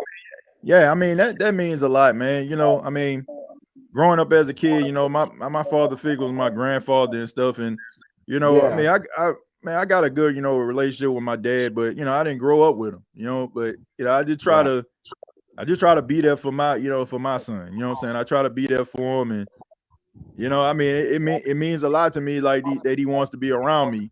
You know, sometimes as parents, I think, you know, when your kids want to be around you a lot, you think to yourself, like, man, you know, why do you want to, you know, I just need some time. But you think about them like there's a reason why do you want to be around you so much? Like you made such a great impression in their life that they want to be around you, you know? So, I mean, it means a lot, man. Yeah, man. And that's a blessing right there, bro. Yeah. Yeah, absolutely, man. And you know it'd be a blessing if Josh Allen and these Buffalo Bills could convert on this 4th and 5 and save people the misery of having to watch Philadelphia and Kansas City again in the Super Bowl. My goodness, man. Don't nobody want to see that. Nobody want to see it, man. Man, nobody want to see that. And their children want to see that again. Man, not a soul. Not a soul. Well, maybe Kansas City and Philadelphia fans, but nobody want to see that, man. Man, but you're right about one thing about Eagle fans. My God. Now, don't get me wrong, because I got a few friends that are Eagle fans. They real cool and all that. Yeah. But all the rest of them, oh my God, it's ridiculous, bro. Yeah, man, it's crazy. It's like the same thing I say about Falcon fans. I mean, I got some cool ones, but all the rest of them, I don't care about them. I mean, people like, you know, like Red Swarm and, you know, people like that. I mean, much respect to him and the rest of them, but some of them are just oh my goodness. What? Yeah. All right, so here we go. Looking, slinging the ball down the field. And that pass is incomplete. Wait a minute. Wait, and there's a flag on the play. Wait, hold it. Whoa. Hold it right there. Hold it. They got to have a powwow. Yeah. So there's a flag on the play. So they had. Well, it don't look like it. No. Oh boy! Oh man, if the flag didn't exist, so they picked the flag up. I thought it was gonna be a call. I thought it was gonna be on the defense. I don't know. I mean, they sent that man sent everybody. Yeah. Oh, I don't know. Maybe it was somebody's shoe or something like that. So they picked the flag up like the flag didn't even exist. Okay. All right, so we ain't even worth discussing. The flag ain't even worth discussing. Okay, so timeout. I'm pretty sure you're gonna use your first timeout on a play. Yeah, and I think the best case scenario. I always say this. I love saying best case scenario because you never know. You down about a minute and 50 seconds left in the 4th quarter, and the game is on the line. Your shot to go to the Super Bowl. Man, they just picked up the flag with no explanation. Did they say anything? Probably Taylor Swift probably called him up and said, "Pick that flag up." Man, I was just saying, man. Did they even? I don't know, man. Did they even like we see flag on the TV, and it's like they turned. It's like I don't know. The camera angle turned away from the flag. Oh my goodness! All right, here's the handoff. Roll out right there. Oh man, that's a wrap. Good night. Thank y'all. God bless. Good night. That's a wrap. Oh boy. Yep. And TJ, I got a lot of people that I know, even at my church, that are big time Chief fan. I'm Wait a minute. Did he step out of bounds? Now I gotta. He went out of bounds. I think he went out of bounds. Well, if it ends like this, I got to hear these Chiefs fans for 2 weeks again. Yeah, just like last year, just like the year before last. Chiefs going to the Super Bowl. I'm like, oh Lord. Thank God I'm not a Chiefs fan. Thank God. You got a minute 45 left, 2 timeouts. Well, it wouldn't be no game if Chris Jones wasn't crying. That man cried. That man cried more than Dick Vermeil around his mug. Get that dog. I get it, man. Yeah, he stepped out of bounds, man. Yeah, Dalton. I got no explanation, bro. I got nothing. Man, you talk about Super Bowl. Man. You talk about Super Bowl, I can care less about. My goodness. And somebody asked in the chat, I don't know who it was, but it said, if it's going to be the Chiefs and the Eagles again, are you skipping the Super Bowl or watching it? I said, I'm going to watch the Super Bowl just like everybody else. I don't care who makes it. Because that's like you said, that's like the story ending right there. Mm-hmm. If I'm going to watch the Super Bowl, that means y'all gonna watch the Super Bowl, and that means TJ gonna and Pac-Man gonna do it too. Hey man, Bleacher Report already pretty much confirmed. You know what I'm saying? They want me to do the Super Bowl, so I'm gonna be here giving it to y'all live, shoot, straight up. And I will be here. I'm gonna give it to you live and direct. You know, just like a few years ago, TJ, when when the Saints got screwed out of going to Atlanta to represent the NFC in the Super Bowl, somebody asked me, "Is you watching the Super Bowl or you're boycotting the Super Bowl?" I said, just like everybody else, I'm watching it with my Saints gear on. Man, I promise you, Jerry, I ain't never seen that Super Bowl. That 2018 Super, I never seen. I couldn't tell you. I couldn't tell you one thing that happened in that game. All right, so you gonna call the timeout right here? Yeah. So if they run this football, man, they're gonna give you. I mean, this is a crucial play right here. You put the ball in. You put the ball in the air and it's incomplete. You give them some time. But I assume you're gonna run this football. But because if you don't run the football, you might as well go on ahead. I don't care how much time you milk. Give Josh Allen enough time to do his thing out there. Because anything can happen in less than 2 minutes. Anything can happen. Yeah, I don't know. That 39. I mean, I don't know. Like you do a rollout with him or something like this, a throw this ball, and it's incomplete. It stops the clock. So I would hope, like if you catch this, man, it's over. Oh my God. Well, yep. Amari Cooper, Ryan. Yep. And that's a wrap. Way to go, married couple. After you gave Josh Allen that screw job, at by the end of with 4th down and whatever, to try to get a 1st down, you gave it right back to the Chiefs, and they did what they had to do. Good job, you fracking referees. Lord have mercy. Man, I knew they were gonna put this ball in there. I can't take it no more, bro. You know what? To be real, I don't care who wins freaking Super Bowl. I can care less. I'm gonna watch it anyway. I'm still watch it.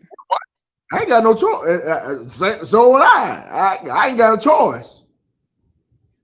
Because I tell you why I'm gonna do it, TJ.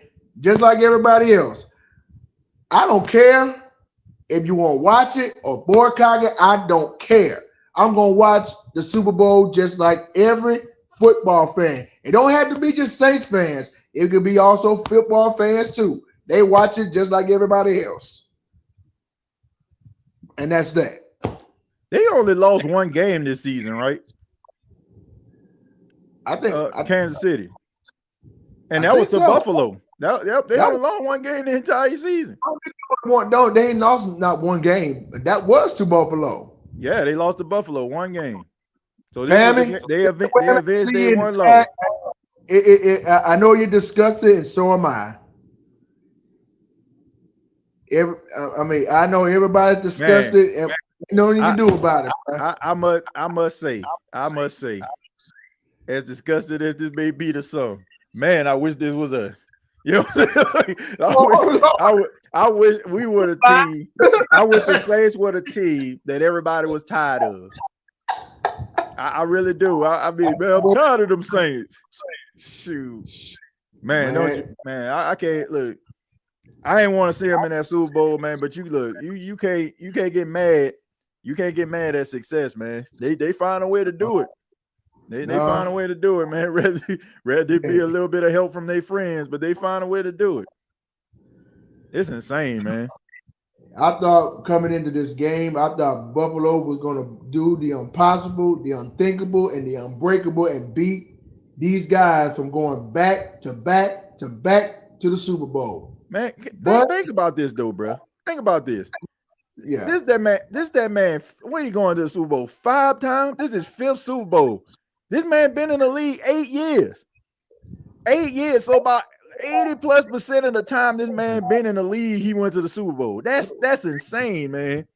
Hey, man, hold on. That's insane. I know the first time he went, I think when they faced the 49ers, but that was down in Miami. Right. That's one. 17 postseason wins, second most in NFL history. Man, he gonna break that. He only 29. That's crazy. And I think I know he went when they played 49ers of Miami. I know he went back a couple. I know he didn't make it to the next one because I think it was the Rams and the Bengals that time. Let me see. Okay, so he been in 3. Okay, so now he been in. This will be his 4th Super Bowl. Yeah, 2020, 2023, twice. Face Philadelphia. Once and go face Philadelphia again in 2 weeks. No, I think he went to I think this is 5th. Because he got 3 Super Bowl championships. He won 3 of them. He won 3 of them. He won against Philly. He won against San Francisco. And then he won. Then he won last year against San Francisco. So he won. I know he lost one to Tampa Bay when Tom Brady was playing. Right. That was his second one. That was in Tampa during the COVID year. Yeah, so he had 5. He didn't mean 5 Super Bowls, bro. Yeah, it is 5 years. It is 5 Super Bowls he went to. Bro, he didn't been 5 Super Bowls in 8 seasons, though. I know he won against San Francisco and Miami. I know he lost one, I think the next year to Tampa Bay in Tampa Bay. Right. Oh, I know he went against Philly. When he faced Philly in Arizona. Last year against 49ers in Las Vegas. Mm-hmm. And now they're going against the Eagles again in New Orleans. Yep. So this man has been to 5 Super Bowls in 8 years. 8 seasons. Yeah. In 8 seasons, this man been to 5 Super Bowls. In that game, I remember. This man entire football life mostly been around Super Bowls. That's insane, bro. That's like playing. This dude is literally like playing Madden. Like, you know, you always make that creative player, and he good at better than everybody else. Rather you simulate the season and not your team in the Super. That's what this dude is. This dude is a real life Madden character. Like, that's insane, man. Like, that's insane. Yeah, but hey, Dalton, hey man, don't even sweat it, bro. Yeah, it is what it is. We all know how this going to end. Yeah, man. I mean, you ain't got to be no rocket scientist to figure that out, bro. Yeah. Hey, we already know how this goes. I don't know, man. I mean, look, man. Wade Saquon Barkley running that rock. I don't know, man. I don't know, bro. I don't know. I mean, today I look at Buffalo. Nobody really stood out and made a play, like except for Mac Hollins. Like, where was Keon Coleman? Like that, you know, where was like a Shakir? Like he made some plays in between, but man, that's a different beast over there in Philly, man. You got some dogs over there, so they're gonna have to tighten it up. So I don't know, man. I can't emphatically say he gonna win the Super Bowl. He might really need some help from his friends in the Super Bowl. Because, man, the way Saquon running that rock, bro, I don't know, man. That's what I'm telling him. I said, this ain't the same Eagle squad you're going to face in 2 weeks because Saquon Barkley after what he did against Washington, man. You better have that Chief defense ready because that run defense better be on point. Saquon gonna eat. Well, 100%. But you ain't running that rock. You ain't running that rock like you did today. I mean, you got Jalen Carter and Jordan Davis in that middle. So yeah, you're gonna have to figure some things out. But I mean, this is Andy Reid we talking about here. Andy Reid already they got the game plan together. So he already know the deal. Hey, but Jerry, I appreciate it, man. Look, I enjoy speaking with you, man. Thank you for carrying us from the middle of the fourth quarter to the end. And we got some plenty of shows that we're gonna be doing in the future, man. And I'm gonna be talking to you again. Most definitely, TJ. Appreciate you having me on, my brother. All right, no problem, man. Talk to you next time. All right, TJ. Who that? Yeah, man. Shouts out to Jerry, man. Yeah, man. Look, we gonna be here, man. We're gonna be right here. Super Bowl coverage, courtesy of Bleacher Report. So make sure y'all come on through. You know what I'm saying? Like, shoot, shouts out to Bleacher Report. They asked do a Super Bowl reaction show. So your boy gonna be doing a Super Bowl reaction show right here. You know what I'm saying? So y'all make sure that y'all come on through. Make sure that you get the hot wings on deck. I might do something a little different though, man, because I don't know. I gotta do something a little different because, man, I'm kind of breaking tradition here. Like, my wife watched the Super Bowl. My wife watched it. Okay, so I might have to like take the location a little bit. You know what I'm saying, on the road, but it have to be live from the couch or something like that, man. Because I don't know, man. This is something like completely different. I mean, I know I can kind of design and make shows the way I want to, but I don't know, man. We're gonna have to figure some things out. My wife don't really watch Super Bowls like that, you know what I'm saying, a football period. So she does watch Super Bowl. And I don't know if I want to be sitting here for 3 hours knowing my wife in the kitchen making all that good Super Bowl food. So I don't know, man. But we're gonna be here. We're gonna figure this thing out. We're gonna do a live reaction. We're gonna be breaking it down. Man, we got a lot of things coming up, man. We still don't know who the Saints' new head coach is.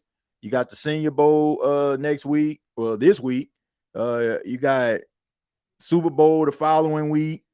Got the NFL Combine in a few more weeks. So, man, this is going to be crazy, man. It's going to be crazy. We're going to be right here giving it to you. Right, giving it to you. All you need right here, talking Saints football, right here on the State of Saints podcast. Shouts out to everybody that's been here holding it down. Josh says, worst possible outcome, I ain't even watching the Super Bowl. Says Mahomes has now cemented himself as a top 5 all-time quarterback, and he's only 29. Can't do nothing but respect that. Yeah, man. I mean, 5 Super Bowls in 8 seasons, bro. I'm just saying, that's insane, man. TJ, the Saints contacting me to coach. Hey, we already know that you can call an annexation of Puerto Rico, so we already know you got that in your playbook. We already know you got that in your playbook for the little Giants, man. So that's a start. Like, at least we know we're gonna have at least one play that's gonna work. Just need a couple more, you know what I'm saying? We need a couple more people that there's some real good strength and conditioning coaches, or we need some guys that can develop some talent. You know, like we already know you got the playbook. Now we need some guys that are gonna be able to keep these guys from having these soft tissue injuries. Okay, we hope that you can do that. Coach Pammy is on the job. All right. Pretty sure we about to hear that from Adam Schefter and Ian Rappaport in any minute. All right. So make sure y'all be on the lookout for that news. And also, man, be on the lookout for all the up-to-date news pertaining to the New Orleans Saints. Talking about all the up-to-date news. I don't want to make people mistake me for no insider. I'm not an insider. I'm gonna make that very clear. But yeah, I mean, we're gonna be talking about it, man. We're gonna be right here on the State of Saints podcast. I really do appreciate you all. I know this hasn't been the season that we all wanted as Saints fans, but as a sports fan, I think we all have an appreciation for football, because if we didn't, I don't think we have 524 people watching this right now. So we all have an appreciation for football, and hopefully, eventually we'll see a team that we care about and love in the same type of scenario and feeling like the Kansas City Chiefs fans do right now, as well as the Philadelphia Eagles. You can follow me on X at TJAYJones8. Also on Blue Sky at TJAYJones8. Check out previous episodes of the State of the Saints podcast all you have to do is go on YouTube, check them out. Let me know what you think. Shouts out to everybody that's new to the channel, that stumbled over here, checked it out, like what they seen, and became a part of the group, man. We just passionate members of the Who Dat Nation, man. As y'all can see, we're very interactive. We have a lot of fun over here. We do watch-alongs. We talk Saints football when stories come out. So if you're into that type of stuff and you want a different perspective, man, we're not going to always wave the pom-poms. We want what's best for the team. But we're going to really break it down, man, and take a serious look. No, we're not trying to be Debbie Downers, but we have to understand where we are as a team, as far as what the Saints are, so we can, appreciate when they get it all together. Until next time, all I got to say is, who dat? Thank you for listening to my daddy's podcast. Please subscribe to our channel. Hey, don't let these tears fool you. It's all dog around this mug. I'm good.